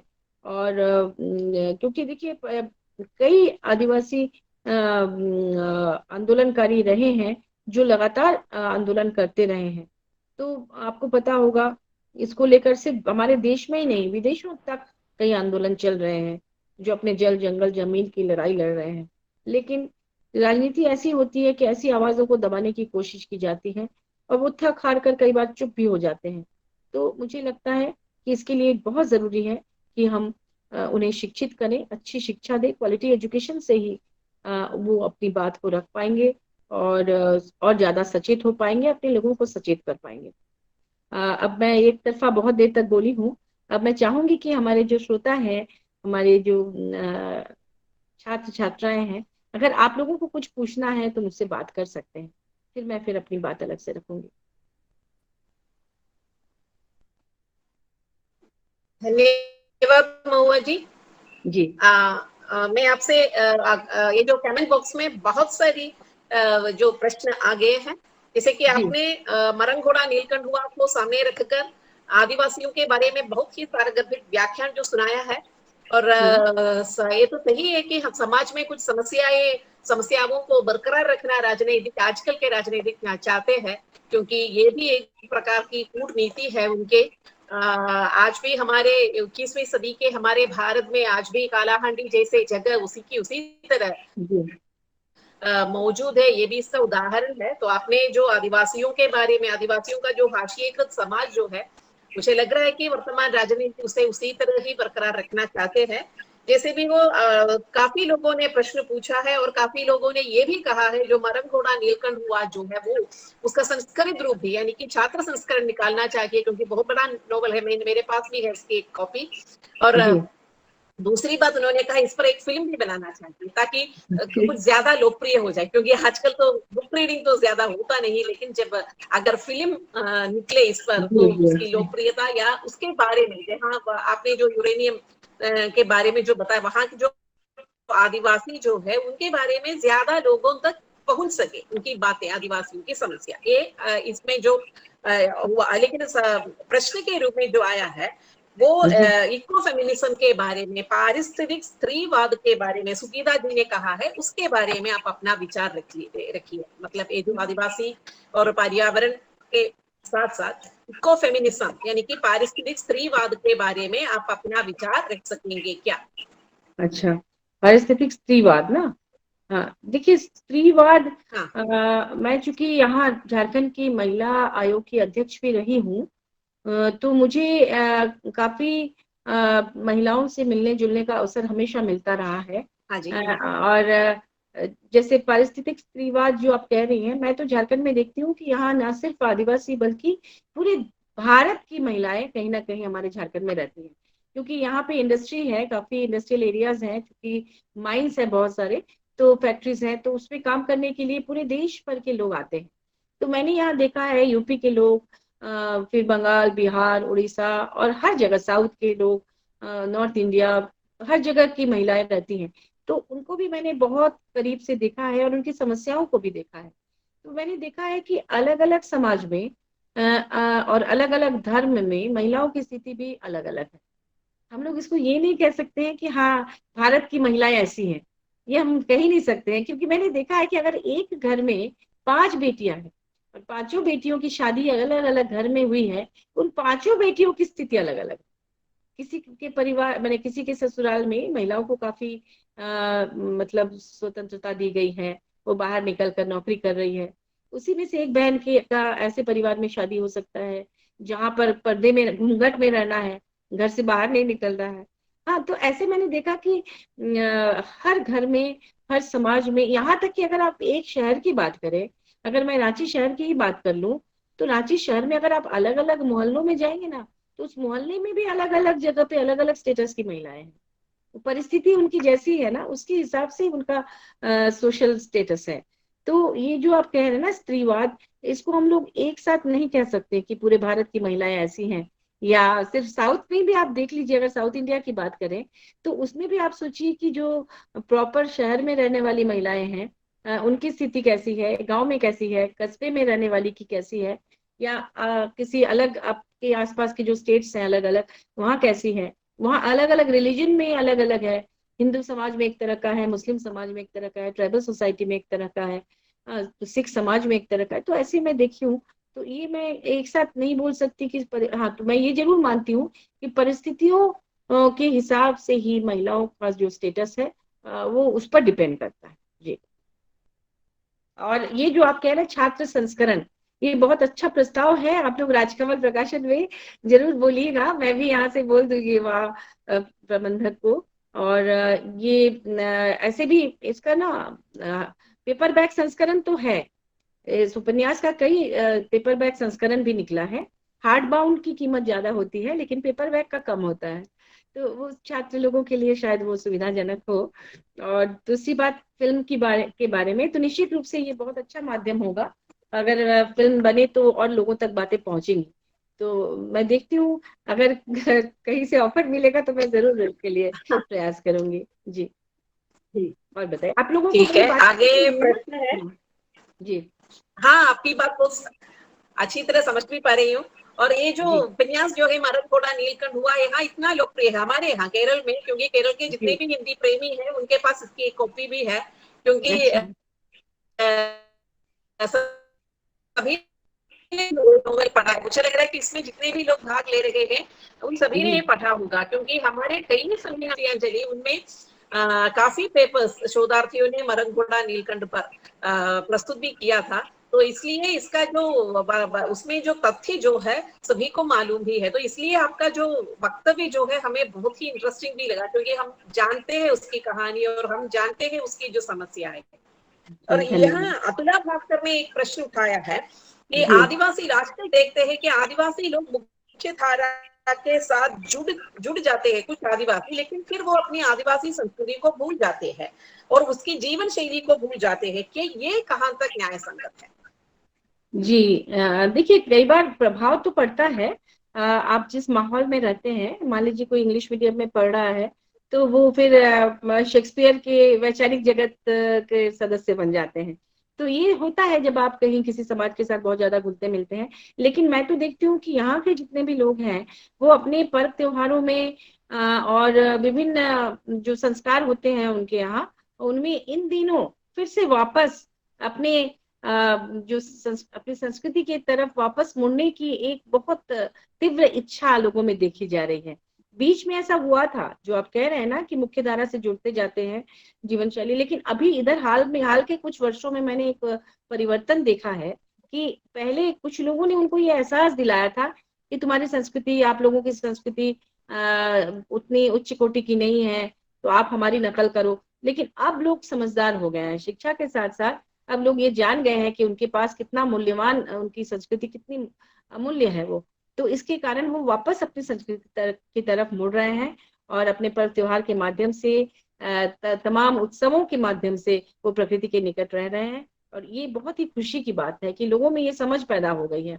अब ऐसा नहीं है, अब बिल्कुल अपने गीत गाते हैं, नृत्य संगीत से भी जुड़े रहते हैं, और आदिवासी परंपराओं को, संस्कृति को आगे बढ़ाने के लिए यहाँ तो कम से कम काफी प्रयास चल रहा है जी। इसके साथ जुड़ी मैं एक बात मैं आपको शेयर करना चाहूंगी कि कई जगह मैंने ऐसा देखा है कि जहां पर ये जो आदिवासी संस्कृति जो है, खुद वे लोग, जैसे आपने जो कहा है, जब काफी एजुकेशन प्राप्त करने के बाद वे लोग भी उस संस्कृति से बिछड़े हुए नजर आते हैं। तो यहाँ केरल में भी कई ऐसे इलाके हैं जो यहाँ पर आदिवासी लोग हैं, और मैंने ऐसा देखा है कि राजनीतिक नेता जो है वो भी उनको मुख्य धारा में लाना चाहते हैं, अपनी संस्कृति, मतलब अपनी मिट्टी से जगह उखाड़ कर उन्हें लाना चाहते हैं, ऐसा भी मुझे लगा। और वहाँ के जो बुजुर्ग लोग जो है वो यहाँ तक उनके खान पान वो भी अलग है। तो वो उनके खाने का एक तरीका है, खान पान भी अलग है, उसे वो जी छोड़ना नहीं चाहते ये बुजुर्ग लोग। और आपको कैसा लगता है कि ये ऐसी जो जीवन शैली है उसे बरकरार रखना भी चाहिए ना हमें? हाँ जैसे कि बिल्कुल। उनके स्टैंडर्ड ऑफ लिविंग तो ऊपर आना चाहिए, लेकिन वो जो शैली तो उसी तरह बनाए रखना चाहिए ना, वो हमारा धरोहर है, हम ऐसा ही मानते हैं जी ना। जी बिल्कुल हम लोग मानते हैं, क्योंकि देखिए जब हम अपनी जड़ों से जुड़े रहेंगे ना, तभी हमारा अस्तित्व भी बचा रहेगा। और लोगों ने ये एहसास दिलाया था कि हमारी संस्कृति अच्छी नहीं है, लेकिन ऐसा नहीं है। अब वो खुद समझदार हो गए हैं ना, उनको समझ में आ गया है कि हम अपनी कीमती संस्कृति को अवहेलना करते रहे हैं। इसलिए आप देखेंगे कि यहाँ बहुत सारे ऐसे फेस्टिवल्स होते हैं, फूड फेस्टिवल्स, जहाँ वहाँ उनके जो पारंपरिक जो भोजन रहे हैं, जो व्यंजन रहे हैं, उनको बढ़ावा मिलता है और लोग खूब मजे में उसको खरीद के खाते हैं। जो आदिवासी घरों में जो पारंपरिक चीजें बनती है ना, तो वो तमाम डिशेस यहाँ पर हमारे यहाँ के बहुत सारे मेलों में, जो बड़े बड़े फेयर लगते हैं, उसमें वो क्या सारी चीजें बेची जाती हैं और लोग खरीद के खाते हैं, अच्छे अच्छे पढ़े लिखे लोग। यहाँ तक कि दिल्ली में भी जो कई इस तरह के बड़े बड़े फेयर होते हैं, उसमें भी मैंने देखा फूड फेस्टिवल वगैरह में झारखंड के फूड का काफी डिमांड है वहाँ पे। यहाँ जो ट्रेडिशनल फूड यहाँ का जो होता है ना आदिवासी घरों में, उसका काफी डिमांड इस बार दिल्ली में भी देखा गया, दिल्ली के फूड फेस्टिवल में। तो मुझे लगता है उन चीजों को सही ढंग से परोसने की जरूरत है और नई पीढ़ी को ये एहसास दिलाने की जरूरत है, और आसपास के लोगों को भी, कि हमारे पास बहुत ही रिच ट्रेडिशन है। और ये हमारे जो खान पान रहे हैं, वो सारी चीजें काफी पौष्टिक पदार्थों को हम का सेवन हम करते हैं। और हम लोग पश्चिमी सभ्यता का नकल करके टीन फूड खाते हैं, टीन में कितने दिनों से प्रिजर्वेटिव देकर रखे हुए जो हमारे भोज्य पदार्थ हैं, उनको खाते हैं, जो कि हमारे सेहत के लिए बहुत खतरनाक होते हैं। तो ये भी लोगों को अब लगने लगा है कि इन चीजों को अगर हम ग्रहण करेंगे, जो अगर खाएंगे, तो हम स्वस्थ रहेंगे। तो इससे इस तरह से इसका प्रचार करना जरूरी है। अगर केरल में ऐसा नहीं हो रहा है, तो आप लोग प्रयास कर सकती हैं कि बड़े बड़े जो फूड फेस्टिवल्स होते हैं ना, उनमें उनका स्टॉल लगवाइए और लोगों को एहसास दिलाइए कि ये कितने हेल्दी होते हैं और इनको अपनाना जरूरी है। क्योंकि प्रकृति ने इस तरह से सब कुछ बनाया है कि जहाँ आप रहते हैं ना, उसके आसपास ही आपके भोजन की तमाम चीजें मिल जाती हैं। तो अगर लोकल लोग उसी उन्हीं चीजों को खाए, तो उनको बढ़ावा भी मिलेगा, वो उनको रोजगार भी मिलेगा, और उसके साथ साथ हमारा स्वास्थ्य भी अच्छा रहेगा। जी। ठीक है, नेक्स्ट सवाल आगे पूछिए सर। झारखंड के बारे में आप बार बार जिक्र कर रही है, तो इसलिए राजेंद्र पटेल ने पूछा है, आप जरा झारखंड की आदिवासी संस्कृति के ऊपर जरा विस्तार से बताइए। देखिए यहाँ तो मेरी इस किताब में ना काफी चीजें हैं, उनके जो संस्कार रहे हैं ना, नृत्य, संगीत, विवाह, और वो इतना व्यापक उसका फलक है ना, कि उसको इतने कम समय में बता पाना संभव नहीं है। क्योंकि मैंने कहा था कि 32 जनजातियां यहाँ निवास करती हैं। हाँ, उसमें जैसे उरांव, मुंडा, खड़िया, हो, संताल, इसके अलावा और भी इतने सारे नाम हैं जो अभी गिनाऊंगी तो आप लोग को शायद समय की कमी पड़ जाए। और सबकी अलग अलग संस्कृति है, सबके अपने अपने मूल्य हैं, परंपराएं हैं। इस पर तो कई कई सेमिनार्स हो सकते हैं। तो कभी अगर आपके यहाँ, जैसे पिछली बार मैं कोच्चि गई थी, बुलाया गया था वहाँ के यूनिवर्सिटी से लेक्चर देने के लिए, तो उस तरह का कभी भी हो सम्मेलन, तो मैं निश्चित रूप से आऊंगी और विस्तार से मैं इस पर एक बड़ा मतलब बहुत कुछ बता पाऊंगी। जी। और नहीं तो मेरी इसमें किताब भाग पढ़ेगी, लेने इसमें काफी चीजें हैं। इस बुक में, इस हाँ मरंगोड़ा नीलकंठ में भी काफी बातें हैं, काफी इसको पढ़ते हुए आपको काफी जानकारी मिल जाएगी। जी हाँ हाँ हाँ जी इसमें भाग लेने वाले सभी लोगों से अनुरोध है कि काफी लोगों ने इसमें जो मैसेज डाला है, और जिन्होंने नहीं डाला है उनसे मैं हमारा अनुरोध है कि वे आप महुआ जी से सीधा बात करना चाहते हैं तो वातायन खुला है, आप बात कर सकते हैं। इसमें मुझे लग रहा है कि आपकी रचनाओं पर शोध करने वाले बहुत सारे छात्राएं और छात्र हैं, उनको शायद आग्रह भी होगा कि आपसे बात जी करें। तो मैं आपको आपका स्वागत करती हूँ। तो हमारे लिए चर्चा का वातायन खुला है, आप में से कोई भी अपनी जो शंकाएं हैं और अपना जो प्रस्ताव है वो यहाँ रख सकते हैं।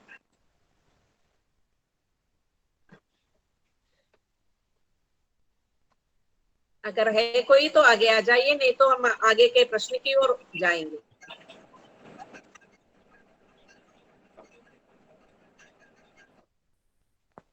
महुआ जी, आप बोरशाइला के बारे में भी जरा प्रकाश डालेंगे उसके बारे में। तो आपकी अपनी पहली कृति हाँ है जी मैं बोल शायद। जी जी जी जी।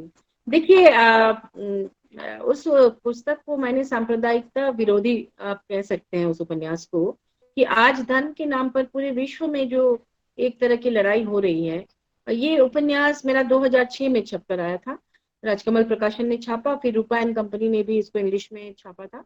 और वो Sapienza university of Rome, Italy, Italy के 700 साल पुराना वहाँ पे एक विश्वविद्यालय है, काफी वहाँ यूरोप का सबसे बड़ा विश्वविद्यालय।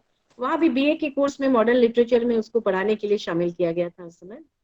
तो इस उपन्यास में मैंने ये दिखाने की कोशिश की है कि आज पूरे विश्व में धर्म के नाम पर जो लड़ाइयाँ हो रही हैं और लोगों को बांटा जा रहा है, एक दूसरे के प्रति एक मन में घृणा पैदा की जा रही है, दरअसल वो लड़ाई धर्म की लड़ाई है ही नहीं। इसको इसके लिए मैंने दृष्टांत पेश किया बांग्लादेश का, कि बांग्लादेश एक्चुअली एक समय ये भारत का ही हिस्सा हुआ करता था, भारत का हिस्सा था।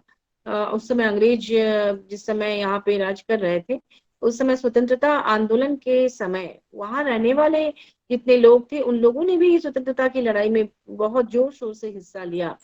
और आप जैसे वंदे मातरम आप सभी जानते हैं कि ये एक ऐसा ऐसा वाक्य है जिससे पूरी तरह से स्वतंत्रता का एक आह्वान हम करते हैं, वंदे मातरम। आपको सुनकर अच्छा लगेगा कि ये तो ऐसे है आनंद मठ, बंकिम चंद्र के लिखे हुए एक उपन्यास आनंद मठ की एक पंक्ति है ये, लेकिन ये पहली बार स्वतंत्रता आंदोलन के नारा के रूप में ये गूंजा था बांग्लादेश में ही। बोरीशाल एक जगह है, वहां पे एक आंदोलन हुआ था, उसमें अंग्रेजों के खिलाफ ये नारा दिया गया था। तो वो इलाका भी कभी भारत के स्वतंत्रता संग्राम के समय में पूरी तरह से इस आंदोलन में शामिल थे और बढ़ चढ़ कर हिस्सा ले रहे थे।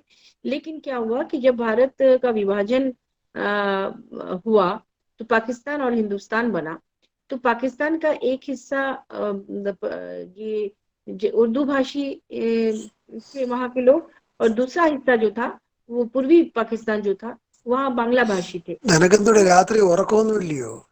जी, तो ये जो चूंकि എടേ वो बांग्ला അവനൊന്നും भाषी, ചോദിച്ചൊന്നുമില്ല, അവനിങ്ങനെ കാഷ്വലായിട്ട് പറഞ്ഞു. यहाँ कुछ और आवाज आ रही है।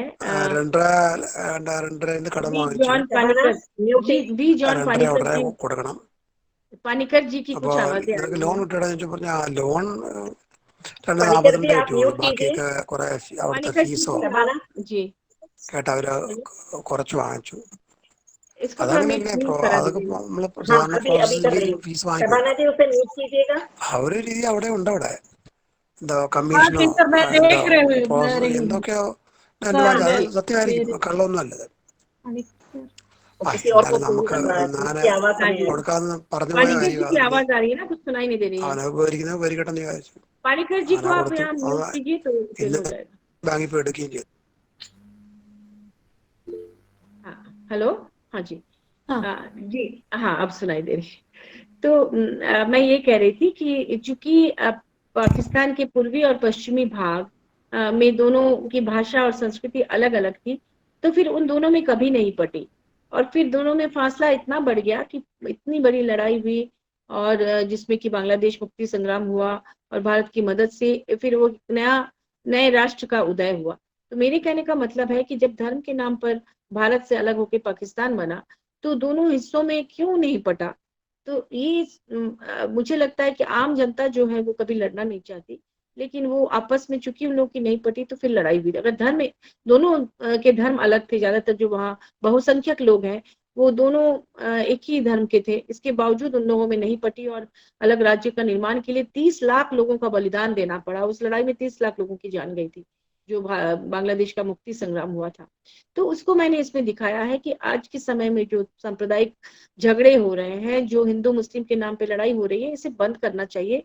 लोगों को समझना चाहिए कि ये सिर्फ राजनीति है, कुछ लोग अपने स्वार्थ की सिद्धि के लिए लड़ाइयाँ लड़ाते हैं, और इसे हमें आम जनता को इस पर ध्यान नहीं देना चाहिए, और जैसे प्रेम पूर्वक पहले रहते थे वैसा रहना चाहिए। तो ये एक दृष्टांत मैंने दिया था बांग्लादेश का, उसके लिए मैंने करीब 60 साल के इतिहास को इसमें डाला है, और मैंने दिखाया है तमाम परिस्थितियों को, वहाँ के जीवन को, वहाँ की जनता की आवाज को। इसमें सैकड़ों पात्र हैं इस उपन्यास में, उनके माध्यम से मैंने उन घटनाओं को बिल्कुल जीवंत करने की कोशिश की है।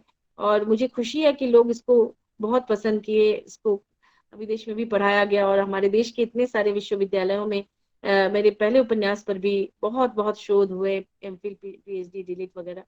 तो इससे मुझे लगा कि मेरा जो परिश्रम है वो सार्थक हुआ, लोगों तक मेरी बात पहुंच रही है, लोग इसे पसंद कर रहे हैं। आप लोग भी मुझसे इस पर सवाल पूछ रहे हैं, ये भी मेरा सौभाग्य है। तो ये है मेरे पहले उपन्यास में, और वो भी 400 पेज का उपन्यास है।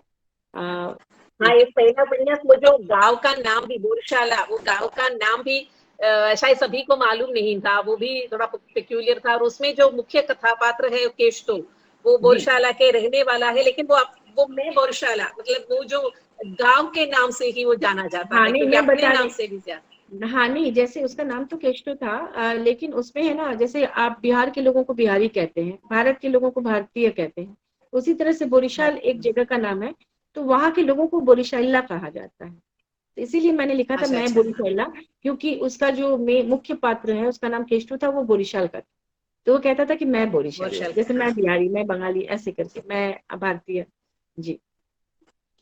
मुझे लग रहा है कि उसमें आपकी स्वानुभूति भी, क्योंकि आपका वो जो उस इलाके से काफी गहरा नहीं नाता है, तो नहीं, इसलिए। एक्चुअली ऐसा है ना, एक्चुअली ऐसा है कि जैसे यहाँ जो वेस्ट बंगाल है, तो वो जो जंगल माने जो प्राकृतिक दृश्य है ना, वो पूर्वी बंगाल और पश्चिमी बंगाल का लगभग एक जैसा ही है। वही पोखर, सब घर के सामने हाँ एक एक तालाब, मिट्टी के घर और नारियल के पेड़, तो उस तरह की तमाम चीजें उसमें रही हैं। अच्छा, ये मरंगोड़ा नीलकंठ हुआ पर कोई सवाल है तो आप फिर से पूछ सकते हैं।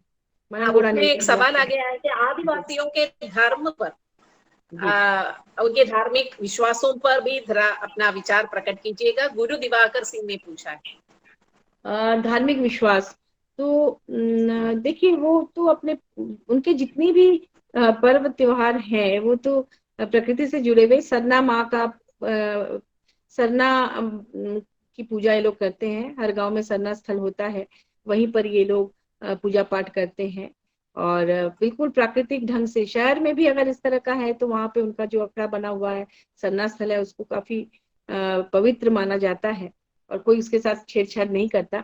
और यहाँ जो नई पीढ़ी के बच्चे हैं वो भी काफी भक्ति श्रद्धा रखते हैं। हमारे यहाँ तो ऐसा ही मैं देखती हूँ कि चाहे गांव हो या शहर, वो अपने देवी देवताओं को काफी उनकी पूजा करते हैं। ऐसा नहीं है कि पश्चिमी सभ्यता में आके वो भूल रहे हैं, ऐसा बिल्कुल नहीं है यहाँ हाँ पे। हाँ। जी। और भी कोई सवाल? अभी शोध छात्राओं से अनुरोध है कि आप अपने ये जो इस पर मारंगोड़ा नीलकंठ हुआ के जो मुख्य समस्या है, इसमें विकिरण है, प्रदूषण है, विस्थापन है, इन जी। सबके बारे में शोध करने वाले छात्राएं हैं, तो वो अपना जो भी शंकाएं हैं यहाँ पूरा कर सकते हैं।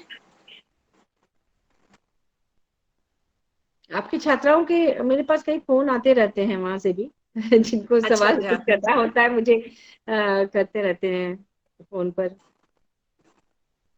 जैसे ही आप ये जो उपन्यास लिख रहे थे, कि आपको उस समय बताया गया था कि आपके उपन्यास निकलने के बाद आप एक्टिविस्ट है आदिवासियों के, तो ऐसा कोई अनुभव है आपके जीवन में, कोई मतलब दूसरे लोगों से आपको कोई इसी तरह चेतावनी, ऐसी कोई बात हुई है ये जो उपन्यास निकलने के बाद, पर्सनल जो नहीं एक्सपीरियंस ऐसा नहीं, हुआ है?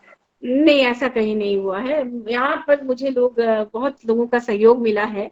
और इस उपन्यास में मैंने उन तमाम लोगों को आभार, उनके प्रति आभार भी प्रकट किया है जिनकी मदद से काफी जानकारी मुझे मिली है। क्योंकि इसे लिखने में 4 साल लगे थे, तो मैं बहुत जंगल जंगल और बहुत दुर्गम इलाकों में घूम घूम के तमाम तथ्य संग्रह की हूँ।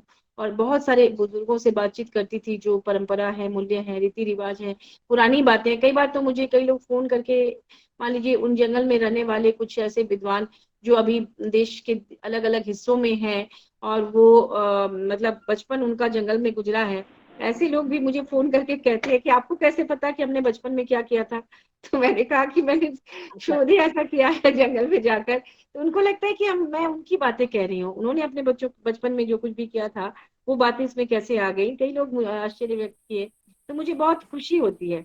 और मुझे ये भी खुशी हुई कि महाश्वेता दीदी, जो कि आदिवासी जीवन पर उन्होंने बहुत सारे उपन्यास लिखे, और जो खुद एक बड़ी एक्टिविस्ट थी, जिन्हें मैग्सेसे पुरस्कार मिला, जो ज्ञानपीठ और तमाम पुरस्कार मिले हैं जिनको, तो उन्होंने मुझे ये पढ़ के वो मुझे बहुत आशीर्वाद दिया। एक दिन मुझे फोन करके पहले कहा कि मैं बहुत आशीर्वाद देती हूँ कि तुमने इस विषय पर काम किया, और कहा कि मैंने तुम्हारे लिए कुछ लिखा है, मैं पढ़ के सुनाऊं। और उन्होंने एक पत्र मुझे पढ़ के सुनाया, और उसमें इस उपन्यास के बारे में काफी कुछ उन्होंने लिखा था। मुझे बहुत खुशी हुई। फिर उस पत्र को उन्होंने मुझे भेजा भी। उस पत्र से फिर वो राजकमल को भी मिला, तो उन्होंने उससे कुछ अंश उठाकर इस उपन्यास में छापा है, उन्होंने जो इस हाँ उपन्यास के हाँ लिए कहा है। तो ये मेरे लिए बहुत बड़ा सम्मान है। मुझे ऐसा लगता है कि माँ श्वेता देवी जैसी एक विदुषी महिला, और जो हम सबकी रोल मॉडल है और इतनी बड़ी एक्टिविस्ट हैं, उन्होंने आशीर्वाद दिया इस पुस्तक को लिखने के लिए। तो इससे बड़ा सम्मान और क्या हो सकता है। फिर आदरणीय कृष्णा सोबती जी, जो हिंदी की इतनी बड़ी लेखिका हैं, तो उन्होंने भी मुझे इस उपन्यास पर लिख कर दिया है। और काफी उनका मेरे दोनों उपन्यासों के प्रति उनकी जो भावनाएं थी, उसको भी उन्होंने लिखकर मुझे दिया है। तो ये सब मेरे पास कुछ ऐसी अमूल्य संपदा है जो इस तरह की हस्तियों ने मुझे दिया है। तो मैं इसके लिए सबसे बहुत बड़ा कृतज्ञ अवार्ड हूँ। तो वही है, जी। उन लोगों ने जो फिर दिया सबसे अवार्ड बड़ा बहुत अवार्ड तो मिले, वही बहुत सारे अवार्ड मिले, लेकिन मुझे लगता है कि ये सबसे बड़े अवार्ड है। हैं। ये जो ये, हाँ हाँ जी, इन लोगों का भगवती, ये आशीर्वाद। जो जी विकिरण के समस्या को लेकर लिखा गया ये पहला उपन्यास है। जी इसमें जो आप जो उपन्यास की शुरुआत में एक कैरेक्टर है जाम्बिरा, जी। वो पुरानी पीढ़ी के। आप हाँ जी जब इस उपन्यास, जैसे कि आपने कहा 4 महीने इस उपन्यास लिखने के लिए, जब आपने उपन्यास लिखने के लिए काफी शोध किया होगा, तो उस इलाके में ऐसी कोई महिला, जैसे जाम्बिरा कोई जीती जाती महिला होगी, आपके नाम वो नहीं है तो भी, तो ऐसी किसी महिला से आपकी मुलाकात हुई जैसे कि पुरानी पीढ़ी जो बिल्कुल ये यूरेनियम के विकिरण का शिकार बन गई हो, ऐसी, ऐसा कोई अनुभव है हाँ आपको?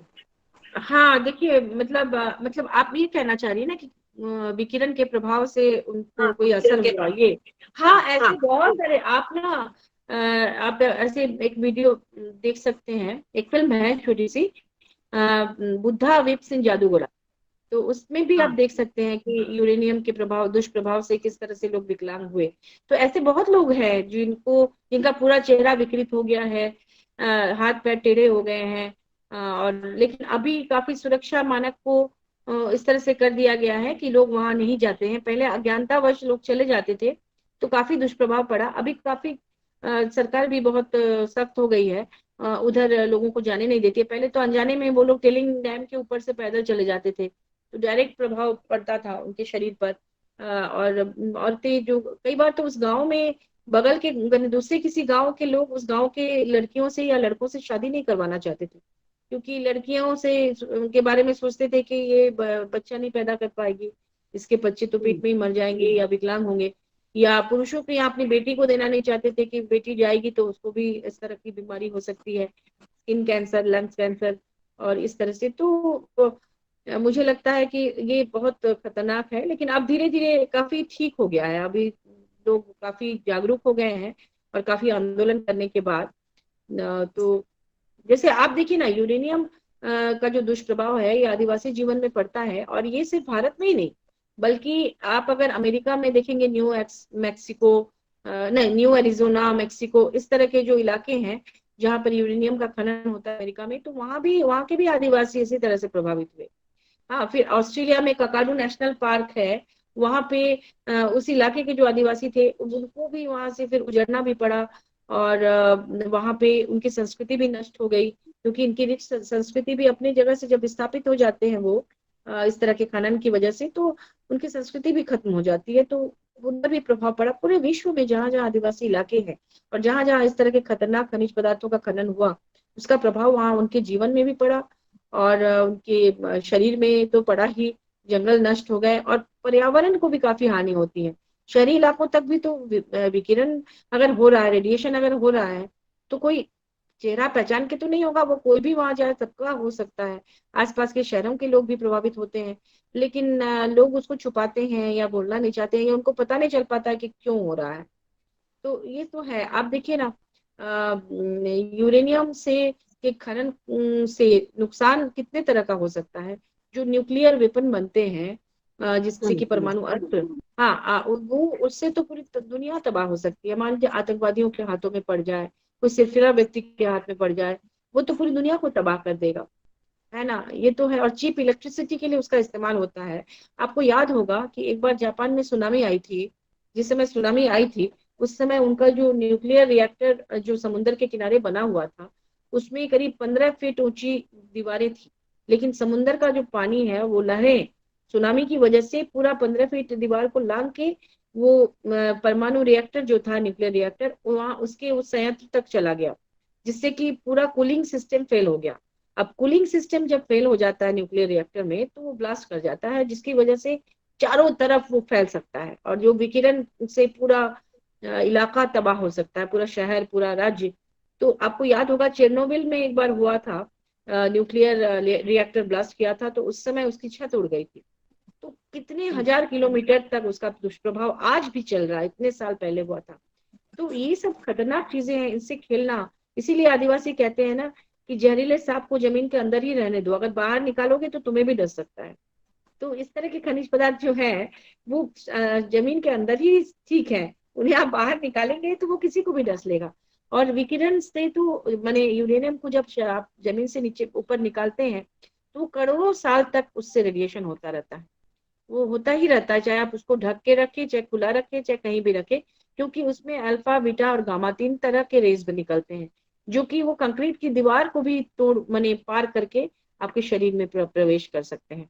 वो कितना खतरनाक है इसका अंदाजा नहीं है। इस उपन्यास में तो आपने पढ़ा ही होगा कि इस तरह की चीजें पर्यावरण को तो पूरी तरह से नुकसान पहुंचा रहा है और हमारे आने वाली पीढ़ी को ज्यादा नुकसान होगा, क्योंकि वो फिर हमें हमें याद कर करके सोचेंगे कि हमारे पूर्वज कैसे हम लोगों के लिए तबाही मचा के गए हैं। तो आने वाली पीढ़ियों को सुरक्षित रखने के लिए, इस धरती की सुरक्षा के लिए हमें अभी से इसके लिए जागरूकता अभियान चलाना होगा कि अपनी जरूरतों को कम करें। हमारी जरूरतों को पूरा करने के लिए ही इस तरह के खतरनाक खनिज पदार्थों को इतनी बड़ी मात्रा में निकालने की जरूरत पड़ती है, क्योंकि चीप इलेक्ट्रिसिटी के लिए आपको यूरेनियम की जरूरत है। और चीप इलेक्ट्रिसिटी इसलिए चाहिए कि हम बहुत अधिक मात्रा में करंट मतलब इलेक्ट्रिसिटी का यूज करते हैं। आजकल सभी के घरों में एसी होता है, कूलर होता है, पंखे तो रहते ही हैं। आप किसी भी शॉप में चले जाएं या मल्टीनेशनल कंपनी में या किसी बड़े ऑफिस में चले जाएं, मॉल में चले जाएं, हर जगह आप देखेंगे कि खिड़की दरवाजा खिड़की होते ही नहीं है, वो पैक्ड होते हैं और एसी चलता रहता है। हाँ, तो एक मॉल में आप सोचिए कि कितनी इलेक्ट्रिसिटी चाहिए, और उसके लिए आप अपनी धरती को तबाह कर रहे हैं, क्योंकि उसके लिए आप यूरेनियम निकाल रहे हैं जमीन के अंदर से। क्योंकि जो वेस्ट होता है ना वो भी खतरनाक है। उसको पत्थर को तोड़ के उससे जब आप येलो केक निकालते हैं, उस प्रोसेस में सल्फ्यूरिक एसिड वगैरह से उसको धोना पड़ता है। उसको जब वेस्ट निकाल देते हैं उसके बाद भी जो बच जाता है वो भी बहुत खतरनाक है। तो और वो पत्थर जो पूरी तरह से बाहर निकले हुए पड़े रहते हैं ना, उसमें तो बारिश का पानी गिरता है तो वो बह के आसपास की नदी नालों में, तालाब में, नलकूप में, सब जगह के पानी को जहरीला करता है और उस पानी को हम पीते हैं। सब्जियों में वो पानी से, उस पानी से सिंचाई जब होती है, सब्जियों के माध्यम से, अनाज के माध्यम से, मछलियों के माध्यम से, वो एक बार मुझे भावा जो मुंबई में जो है ना न्यूक्लियर जो क्षेत्र है, उसमें वहाँ के भाभा एटॉमिक, ये क्या है नाम याद नहीं आ रहा। हाँ हाँ, तो वहाँ के किसी साइंटिस्ट ने मुझे बताया था कि मैं मुंबई में रहता हूँ लेकिन वहाँ वो समुद्र से पकड़े हुए फिश कभी नहीं खाता। मैंने कहा क्यों? तो मुझे पता है ना कितना वेस्ट उसमें निकलता है, तो वो सारे जहरीले मछली हैं। अब सोचिए वो साइंटिस्ट है, उनको पता है, आम आदमी को तो पता नहीं है, वो तो वही मछली खा रहा है। और जितनी बीमारियां हो रही है, कैंसर और तरह तरह की बीमारियां, उसको पता ही नहीं चल रहा है कि उसको बीमारी कहाँ से हो रही है। तो ये जागरूकता या तो नहीं जानबूझ के नहीं बताया जाता है, या कुछ लोग जानकर भी अपने सेहत से खिलवाड़ करते हैं। तो ये है पर्यावरण। पर्यावरण सिर्फ आसमान नहीं है, वो पानी को भी प्रदूषित कर रहा है, वो वनस्पति को भी कर रहा है, इंसानों को भी कर रहा है, हवा, मिट्टी, सब कुछ इसमें, पानी, तो सब कुछ में को प्रभावित कर रहा है। तो हमें अपनी जरूरतों को कम करनी होगी, जागरूक होना होगा, और इसमें छात्र छात्राएं बहुत बड़ी भूमिका निभा सकते हैं, क्योंकि आप हर इलाके से आते हैं। हाँ, आप अपने गांव, शहर, कस्बा, जहां भी आप रहते हैं, वहां पे आसपास के लोगों को जागरूक कर सकते हैं कि अपनी जरूरतों को कम कीजिए, प्रकृति के सानिध्य में जीना सीखिए, आप प्रकृति से चीजों को लीजिए, अपनी पारंपरिक चीजों को मत भूलिए, क्योंकि हमारे जो पूर्वज थे वो बहुत ज्ञानी थे, उनके पास तमाम कलाएं थी प्रकृति से सामंजस्य रखकर चलने की। हमें अमेरिका का पूंजीवादी मॉडल को सिर्फ हम कॉपी करेंगे तो हम आगे नहीं बढ़ सकते। हमें विकास का आदिवासी मॉडल को भी अपनाना होगा। ये कहना जरूरी है। ये 60 के दशक में जो यूरेनियम का अयस्क खनन हुआ था उसी पर आपने जो नोवेल लिखा, फिर उसके बाद हम 80 के दशक में भोपाल गैस ट्रेजेडी हमने देखी। तो जी आप इन जी। दोनों की तुलना कर सकते हैं क्या? ये भोपाल गैस ट्रेजेडी, वो फिर वो जो सबसे पुराना जो हिरोशिमा नागासाकी के वो जो बम जी बम हाँ, देखिए हिरोशिमा नागासाकी में जो बम गिराया गया था, उसके बाद पूरी दुनिया को पता चला कि कितना खतरनाक होता है कोई भी बम, इस तरह का परमाणु बम हो, हाइड्रोजन बम हो, जिससे पूरी दुनिया तबाह हो सकती है। तो अभी हाल में एक उपन्यास को कोई बड़ा अवार्ड मिला है, विदेशी उपन्यास को, चेरनोबिल पर है वो। तो उसमें एक लेखिका ने ये लिखा है कि चेरनोबिल में जब न्यूक्लियर हादसा हुआ था, जब उसकी छत उड़ गई थी ब्लास्ट करके, और उसमें उसके कारण आसपास के बहुत बड़े इलाके से जितनी भी खेती होती थी उसको खाने की मनाही हो गई थी। तो एक तरह की का मशरूम, क्योंकि जिस इलाके में वो रहती थी वहां 300 प्रकार के मशरूम पाए जाते थे, तो उस मशरूम को वो कभी नहीं वहां के लोग फिर खा पाए।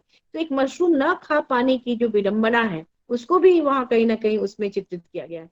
आप सोचिए कि आप बचपन से जिन चीजों को खा के बड़ी हुई हैं, बहुत प्यारी सी कोई चीज जो आपके आसपास उगती है, बाजार में मिलती है, आप डेली आपकी माँ उसको पका के खिलाती है, और अचानक से ये फरमान जारी हो जाए कि आप जिंदगी में कभी भी वो चीज वहां नहीं खा सकती हैं, तो आप में क्या बीतेगी। तो उस तरह की छोटी छोटी चीजें जो इंसानों को प्रभावित करती हैं, उस पर भी उपन्यास लिखा गया है।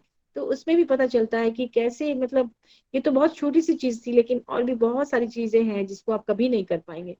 और जो जापान में उस तरह के हादसे के बाद जो लोग विकलांग हुए थे, उनको देखिए, उनके 2-3 पीढ़ियां तक वो विकलांग पैदा हुए, सिर्फ एक पीढ़ी ही नहीं, उनके जनरेशन में वो चीजें आ गई। तो यहाँ भी मान लीजिए, अगर इस तरह का खनन हो रहा है कहीं भी खतरनाक चीजों का, और उससे दुष्प्रभाव पड़ रहा है, तो वो सिर्फ एक जनरेशन तक नहीं सीमित रहती है, वो आने वाली पीढ़ियों को भी प्रभावित करती है। तो इसलिए हमें पर्यावरण की रक्षा तो करनी ही होगी, और उसका मूल मंत्र आदिवासियों के पास ही है कि आप कैसे पर्यावरण के को स्वच्छ रखकर जी रहे। अभी देखिए ना, कोरोना की वजह से जो लोग घर पे रहे, आपको पता होगा कि आसमान में चिड़ियों की संख्या बढ़ गई। हाँ, और हाँ बहुत सारे लोग, हाँ, चिड़ियों की संख्या बढ़ गई कि उनको लगा। तो ये प्रकृति ने जो कुछ एक बना के रखा है कि इंसान के साथ साथ ये आपको मदद करते हैं प्रकृति को बचाने में। चिड़िया हो गए या बाकी जो भी कीट पतंग है। अब देखिए आजकल वो भुआ भी कम मिलते हैं। भुआ, तितली बनने के पहले जो प्यूपा बनता है, उसके पहले का जो स्टेज होता है, वो भी आप नहीं देखेंगे। तो तितली नहीं होंगी तो फिर फल फूल कैसे खिलेंगे। फल बनने के लिए आप अगर एक कोहड़े का भी बीज लगाते हैं, कद्दू का, ये कोहड़े का, तो उसमें उस पेड़ में आपको पता होगा उस लत्तन में मेल फीमेल 2 तरह के फूल खिलते हैं।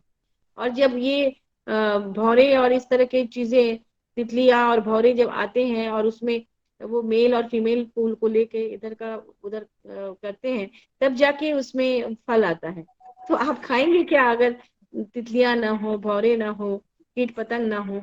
तो इसके लिए पर्यावरण को तो बचाना होगा ना, ताकि ये तमाम लोग जो पहले थे अभी भी रहे। या आप ये केचुए का खाद, ये मिट्टी को, मिट्टी में जितनी चीजें हम लोग फेंकते हैं, उसको मिट्टी बनाने में केचुए का जो योगदान है, उसको आप नहीं भूल सकते। केचुआ जो है, लोग तो उसको आजकल शहरों में केचुए आपको कहाँ दिखेंगे, लेकिन केचुए का कितना बड़ा रोल होता है। आप जो डेली इतना इतना कचरा निकाल रही हैं अपने घर से, सारे लोग अपने घर से जो इतने कचरे निकाल रहे हैं, वो कचरा जब कहीं फेंका जाता है, तो वो केचुए ही होते हैं ना जो उनको खा के मिट्टी पैदा करता है। तो वो मिट्टी भी कैसे बनेगा। तो आप सोच रहे हैं ना, मिट्टी बनेगी, ना फूल खिलेंगे, ना फल होंगे, ना सब्जियां होंगी, तो आप पर्यावरण का नुकसान करेंगे तो इंसान जिएगा कैसे, खाएगा क्या। ये है ना, हाँ तो इन छोटी छोटी चीजों पर गौर करने की जरूरत है। महुआ जी, आदिवासी और उनके जीवन परिवेश से जुड़ी हुई कई रचनाएं हुई है। क्या आपको जी लगता है इनकी ऐसी रचनाओं के माध्यम से व्यावहारिक रूप में समाज में कोई आंदोलन हुआ है या कोई परिवर्तन हुआ? देखिए, मैं ये मानती हूँ कि ये चीजें ना थोड़ा इनडायरेक्ट रूप में होती है, मतलब प्रत्यक्ष नहीं, अप्रत्यक्ष तरीके से होती है।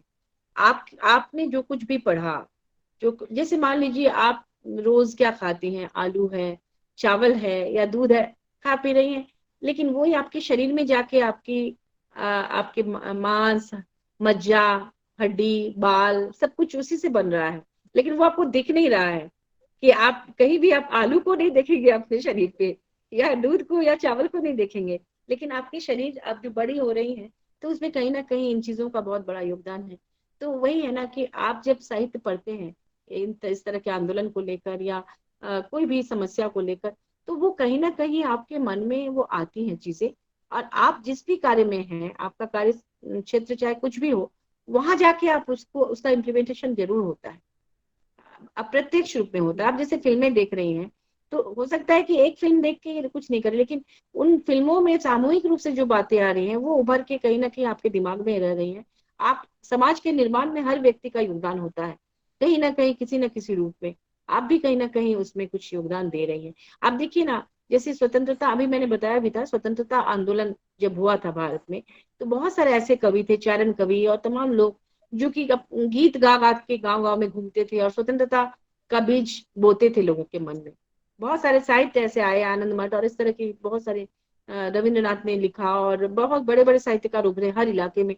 उन लोगों ने आंदोलन, स्वतंत्रता आंदोलन पर तमाम चीजें लिखी। तो लोगों के मन में कहीं ना कहीं वो भावनाएं आई, तभी तो सभी लोगों ने मिलकर आंदोलन किया। लेकिन कोई ये नहीं कहेगा कि मैंने सिर्फ इनको पढ़ के ही ये आंदोलन किया। तो मुझे लगता है कि अगर इस तरह की चीजें लिखी जाती हैं हो तो रहा है। जो हाँ। भी होता है वो अप्रत्यक्ष रूप से लोगों के दिमाग में वो घर करती है, और उसका प्रभाव अप्रत्यक्ष रूप से ही पड़ता है। आदिवासी लोगों की प्राकृतिक संपत्ति, जल जंगल जमीन और जीवन के लिए विघातक तत्वों के विरुद्ध उठने वाला स्वर मात्र साहित्य तक सीमित है क्या? यानी कि ये जो साहित्य तक, प्रतिरोध का स्वर जो है हाँ हाँ, साहित्य तक ही देखिए सीमित है। हाँ, देखिए मैं ये कहना चाहती हूँ कि अभी जो मैंने जवाब दिया ना, लगभग वही जवाब इसका भी होगा तो कि इसका साहित्य तक ही भी सीमित ठीक नहीं है, है। साहित्य के माध्यम से लोगों तक पहुंच रही है चीजें। मैं तो ये कहना चाहूंगी, साहित्य से हाँ जो हाँ हाँ। लोगों तक पहुंच रही है। आपको ऐसा नहीं एक प्रश्न आया था कि आदिवासी बच्चे, आजकल के आदिवासी बच्चे हम्म। इसके लिए कहाँ तक जागरूक है? आदिवासी बच्चे, देखिए ऐसा है ना कि जो लोग थोड़ा शिक्षित हो रहे हैं, जिनको, जो शहरी इलाकों में रहते हैं और उनका इंटरेक्शन बाकी लोगों के साथ भी हो रहा है, तो उनको उनकी समझ बढ़ रही है। उनको लग रहा है कि उस समाज के बच्चे ऐसा कर रहे हैं, हमें ऐसा करना चाहिए। तो मतलब जो बहुत अशिक्षित हैं, अभी तक शिक्षा उनके घर तक नहीं पहुंच पाई है, उनकी बात अगर हम छोड़ दें, तो बाकी काफी इलाकों में अभी काफी वो लोग जागरूक हो गए हैं, वो अपनी आवाज उठा रहे हैं, आंदोलन कर रहे हैं। अभी ये यूरेनियम को लेकर भी काफी आंदोलन हुआ, और जहां जहां इस तरह की त्रासदी होती है, कई फैक्ट्रियां बंद हो गई जहां कुछ गड़बड़ हुआ, या कहीं खनन बंद हो गया। तो इस तरह से होता है, लोग आवाज उठाते हैं, ऐसा नहीं है, पहले की तरह नहीं है। अब धीरे धीरे लोगों के पास टीवी आने लगा है, मोबाइल है, तो सब लोग अभी जागरूक होते जा रहे हैं। काफी हद तक पहले से बहुत बदलाव आया है, मैं तो यही देख रही हूँ, और होना भी चाहिए। जब तक आप अपनी आवाज नहीं उठाएंगे तब तक आपकी बात को कौन सुनेगा। तो ये जागरूकता हाँ बहुत हाँ जरूरी है। और अभी तो हमारे झारखंड में हमारे जो माननीय मुख्यमंत्री जी हैं, उनका काफी प्रयास है कि कैसे झारखंड की समस्याओं से लोगों को बाहर निकाला जाए और ये एक समृद्ध राज्य बने। और तो हम लोग सब लोग मिलके निश्चित रूप से इसमें हाँ साहित्यकारों हाँ। की भी भूमिका होगी, राजनेताओं की भी भूमिका होगी, प्रशासन की होगी, तमाम लोग मिलके हम लोग इस राज्य को एक सुंदर राज्य बनाएंगे, और इस तरह से पूरे भारत के तमाम इलाकों में काम होगा। जी। इससे अलग मैं एक और प्रश्न पूछना चाहूंगी। आप झारखंड के विधानसभा चुनाव लड़ी थी, तो जी आपको कैसा लगा कि एक साहित्यकार के रूप से एक राजनीति में भाग लेते वक्त वो कैसी लगी? अनुभव जरा हाँ बताइए। जी, देखिए क्या है ना, मैं तो एक साहित्यकार के रूप में ही काम कर रही थी, और साहित्यकार के रूप में लोगों ने मुझे पढ़ा और मुझे काफी प्रोत्साहन मिला इसको लेकर। उसी बीच महिला राज्य, झारखंड में राज्य महिला आयोग की मैं अध्यक्ष बनी, मुझे बनाया गया। तो मैं जब उसमें काम की, तो मुझे बहुत लगा कि इतनी सारी समस्याएं हैं लोगों की, और काम करने की बहुत जरूरत। एक साहित्यकार होने के नाते मुझे लगा कि मुझ में वो संवेदनशीलता है और समझने की शक्ति भी, क्योंकि उसके पहले मैंने उपन्यासों पर काम किया था, तो इसलिए इंटीरियर में मैं जाती रही हूँ और देखती रही हूँ। तो मुझे लगा कि अगर अवसर मिले तो इंसान को काम करना चाहिए, लेखकों को भी काम करना चाहिए, सिर्फ लिखने से नहीं होता। अभी आपका सवाल भी था ना हाँ कि लिख के, तो हाँ, मैंने देखा कि वही। लिखने से, देखिए वो लिख कर पढ़ने वाले कितने लोग हैं, ये भी तो देखना है ना, कि जिनको जरूरत है काम करने की वो पढ़ेंगे, तब तो वो चीजें, सब लोग तो नहीं पढ़ते हैं गंभीर चीजों को। तो उससे अच्छा है कि अगर मौका मिले तो उनके लिए काम करो, काम करके उन्हें बताओ कि कैसे काम होना चाहिए। तो मुझे झारखंड मुक्ति मोर्चा ने एक प्लेटफॉर्म दिया और मैंने काम किया, और मुझे बहुत खुशी है कि लोगों तक हमारी बात पहुंची है। हम लोग अभी सत्ता में हैं और हमारे माननीय मुख्यमंत्री जी श्री हेमंत सोरेन जी काफी अच्छा काम कर रहे हैं, और आदिवासियों के बीच काफी लोकप्रियता है उनकी, और वो बहुत उम्मीद भरी निगाहों से देख रहे हैं। और मैं भी राजनीति में आई हूँ, तो महिला मोर्चा को संभालने की जिम्मेदारी मुझे दी गई है। पूरी महिलाओं को जो झारखंड मुक्ति मोर्चा की है, उनके लिए मैं काम कर रही हूँ। मैं केंद्रीय अध्यक्ष हूँ, तो इस इसका नाते अनुभव तो कुछ अलग होगा, राजनीति में आने पर कुछ काफी अनुभव आपको अलग भी मिला होगा। हाँ, उसमें तो देखिए मुझे आप इन पूरी सबको मिला के एक अगला उपन्यास की तैयारी करने वाली है। नहीं, मैं ऑलरेडी एक उपन्यास तो लिख ही रही हूँ अभी। हाँ, एक नॉन फिक्शन की भी किताब लिख रही हूँ महिलाओं पर। जैसे महिला अच्छा। आयोग में जो महिलाओं की समस्या मैंने देखी है बहुत करीब से, तो उससे भी उससे तो कई किताबें लिख सकती हूँ। मतलब इतनी सामग्री है मेरे पास, और इतना कुछ है कि मैं तो उस पर कई किताबें लिखूंगी। अभी समय अभाव में मैं जल्दी जल्दी काम नहीं कर पा रही हूँ, लेकिन मैं निश्चित रूप से करूंगी। और राजनीति में हूँ तो मेरा मकसद है जनता के लिए काम करना, और हाँ, राजनीति में आने से वो आसान हो जाता है। अगर आपके पास मतलब एक प्लेटफॉर्म हो तो काम करना बहुत आसान होता है, और हमारी पार्टी हमें बहुत सपोर्ट करती है। तो निश्चित रूप हाँ, से हम हाँ। लोग अच्छा काम कर पाएंगे, ऐसे उम्मीद है भविष्य में भी करेंगे। तो मैं जी, तो मुझे उस समय एक साथ काफी न्यूज आई थी अखबारों में, मैंने वो पढ़ी थी, इसलिए मैं मुझे याद आई, क्योंकि आपकी जी वो जी चुनाव रैली ये सब काफी इधर के अखबारों में भी काफी आई थी, तो इसलिए मैंने पूछा था। जी, एक्चुअली जैसे कि ये मुझे लगता है, हाँ जी, हाँ, हाँ, मैं यहाँ राजधानी से लड़ी थी, रांची राजधानी से हाँ जी, हाँ, चुनाव लड़ी थी। जी रांची से आपने। जी, और तो काफी अच्छा रिजल्ट था। जी जो आपने मुझे लग रहा है कि अभी प्रश्न तो खत्म हो गए हैं। अभी जी मैं सोच रही हूँ अभी बहुत ही सारा गर्भित भाषण आपने जो दिया है, बहुत खुश है। तो आपने जो कहा है ये कोविड के ये जो संकट टलते ही हम आपको इधर एक बार बुलाएंगे। आपके जरूर। मुझे लग रहा है कि आप बहुत व्यस्त है, लेकिन फिर भी आप त्रिवेंद्र में शायद पहले नहीं आई आई होगी, तो मैं सोच रही नहीं कि हमारे कॉलेज में जी सेमिनार के रूप में या संगोष्ठी के रूप में आपको जरूर बुलाएंगे। आपसे मुलाकात करने के लिए भी हम बेचैन हैं। और ये जो बहुत ही सुंदर भाषण जो आपने बहुत ही फ्रेंडली रूप में आपने जो दिया है, ऐसा नहीं लगा कि आप बहुत दूर है, हमें ऐसा लगा कि आप पास बैठ के हमसे बात कर रही है। ये भी टेक्नोलॉजी की एक बढ़िया जी जी काम है वो। तो अभी मुझे लग रहा है कि हम ये भाषण अभी समाप्त करेंगे, वैसे 1.5 घंटे तो हो भी चुके जी हैं। काफी लोगों के डेटा भी खत्म हो रही है, तो मैं जो इसकी औपचारिकता बस हमारे इसकी संयोजिका डॉक्टर शबाना जी को धन्यवाद अदा करने के लिए बुलाना चाहूंगी। जी। उसके और पहले एक मैं बार बस फिर से हाँ, उसके पहले मैं भी बोलना चाहूंगी कि मुझे भी बहुत अच्छा लगा, आप लोगों ने इतने प्यार से स्नेह से मुझे आमंत्रित किया, और इतने ध्यान से मेरी बातों को सुना। पता नहीं आप लोग को कैसा लगा, लेकिन मुझे मुझे अच्छा बहुत लगा। खुशी हुई। जी, बहुत खुशी हुई। मैं यहाँ पर व्याख्यान क्या, काफी मैं तो बस जो एक तरह से मैंने जो भोगा है, देखा है, उन अनुभवों को मैं शेयर कर रही थी, और भाषण नहीं दे रही थी। भाषण तो मैं राजनीतिक नहीं, मंचों में देती हूँ। जी, नहीं, तो इसलिए यहाँ मैंने कहा कि हमें ऐसा नहीं लगा कि कोई ऐसे कि भाषण जी जी नीरस भाषण हाँ सुन रहे, कि हाँ हाँ जी बहुत ही जी फ्रेंडली रूप से हाँ आपने जी जो अपना व्याख्यान दिया, वो भी इंटरेक्टिव भी था, क्योंकि हमने आपसे जी। पूछा, आप जो बता रहे थे, और आप आपके भी सवाल भी बहुत अच्छे थे, मुझे अच्छे लगे, क्योंकि उससे मुझे बोलने के लिए बहुत कुछ मेरे पास था।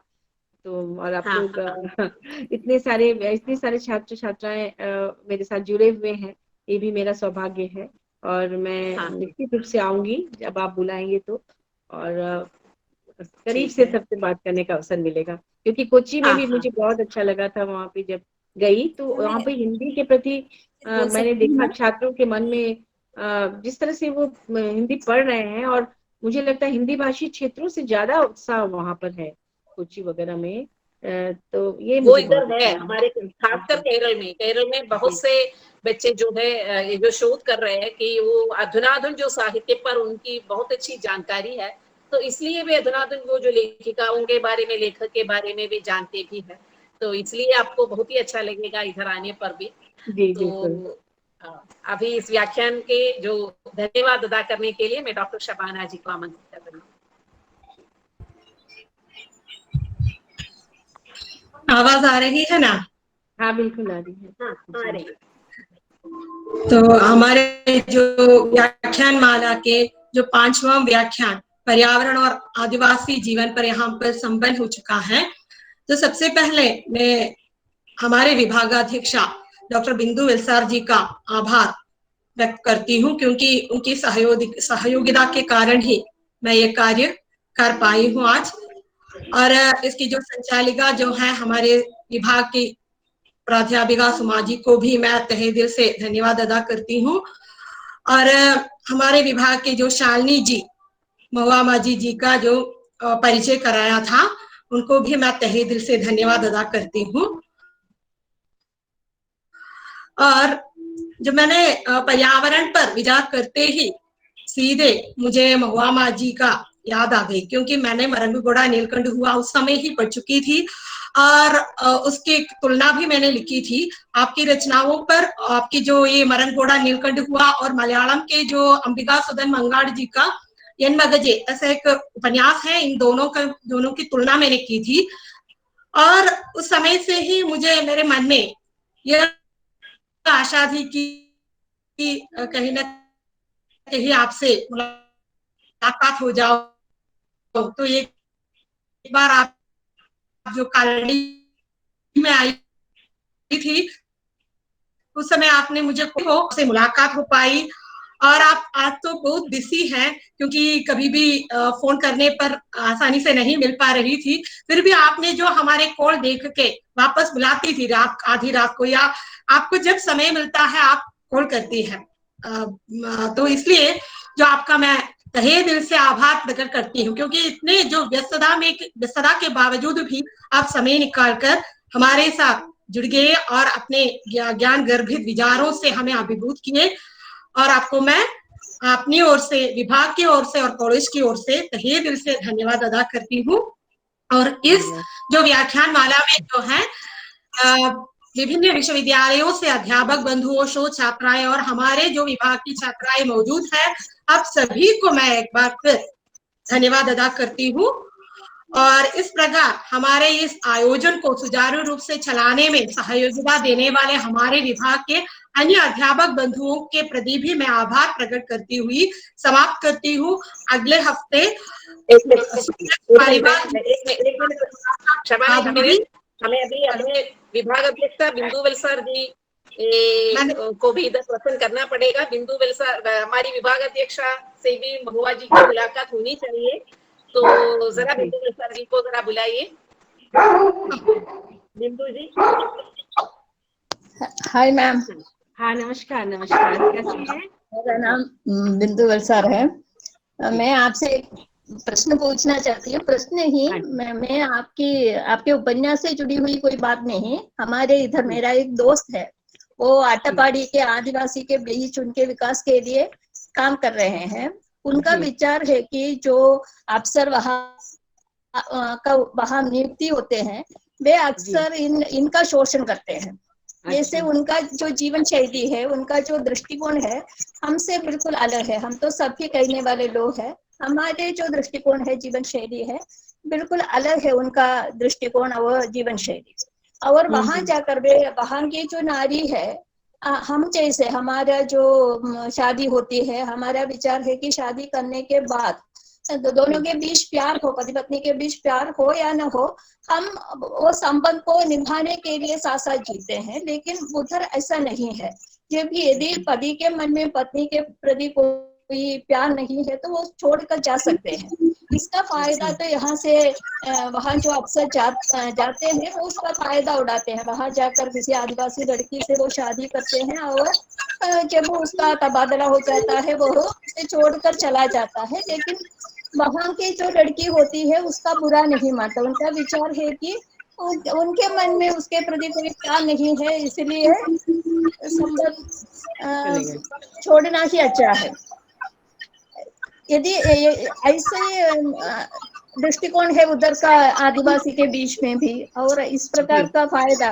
उसी प्रकार सरकार जो योजनाएं बनाती है वो योजनाएं की फायदा भी हम जैसे लोग ही उड़ाते हैं। ये आदिवासी, उन्हें नहीं मालूम कि कितनी योजनाएं बनाते हैं सरकार के द्वारा, और इसका फायदा उड़ाने वाले भी ये सभ्य कहने वाले लोग ही होते हैं।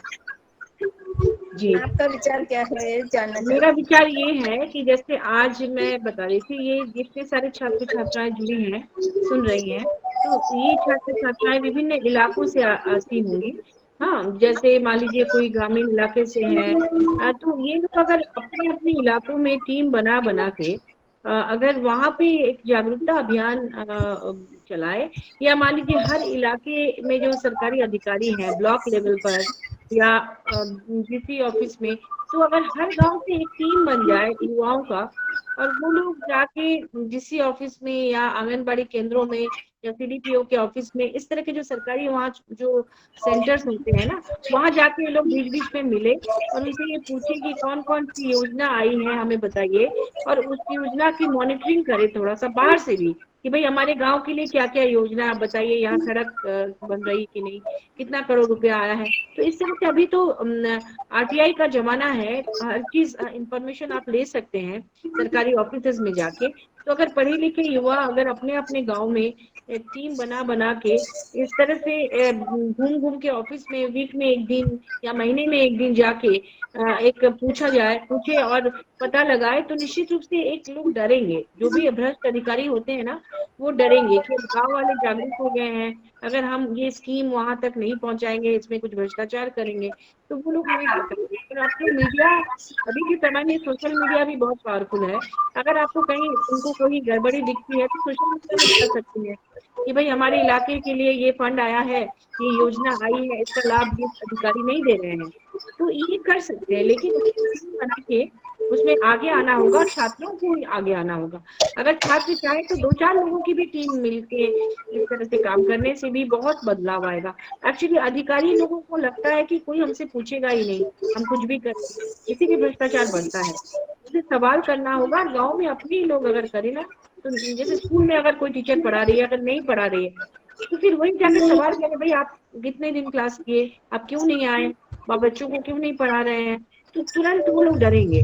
तो इसके लिए बहुत जरूरी है ना कि वही लोग जागरूक बने और छोटा छोटा टीम लेके गांव में, गांव के लेवल पर जाके सवाल पूछे, सिर्फ सवाल पूछे, और कहीं गड़बड़ी दिखे तो उसको आप सोशल मीडिया में डाल दें या लोकल जो चैनल्स हैं उसमें डाल दें। ये एक बहुत अच्छा रास्ता हो सकता है। जी, और कोई सवाल? धन्यवाद। जी, धन्यवाद। ओके, दूसरे वगैरह की शर्मा जी हम खत्म करें। हाँ, तो सभी को संतुष्ट हैं एक इस सवाल से? आप इस सवाल से संतुष्ट है ना मैम? हाँ, वो हाँ, इस सवाल मैं से समझ गई। Thank you. इलाके के बारे में भी मैंने भी आपसे कहा था, वो जीवन शैली से अलग हो रहा है, जो अलग जी। होने के लिए राजनीतिक लोग उसके लिए आगे आ रहे हैं। तो यही बात बिंदु जी ने भी पूछा था, टप्पाड़ी जो आदिवासियों के बारे में भी मैंने भी कहा था। जी, अभी समाप्त करें बिंदु हाँ जी? जी, हाँ, नमस्कार। तो सभी को एक बार फिर धन्यवाद अदा करते हुए समाप्त करती हूँ। ठीक है, धन्यवाद। बहुत बहुत धन्यवाद। ओके, धन्यवाद बहुत बहुत जी। धन्यवाद।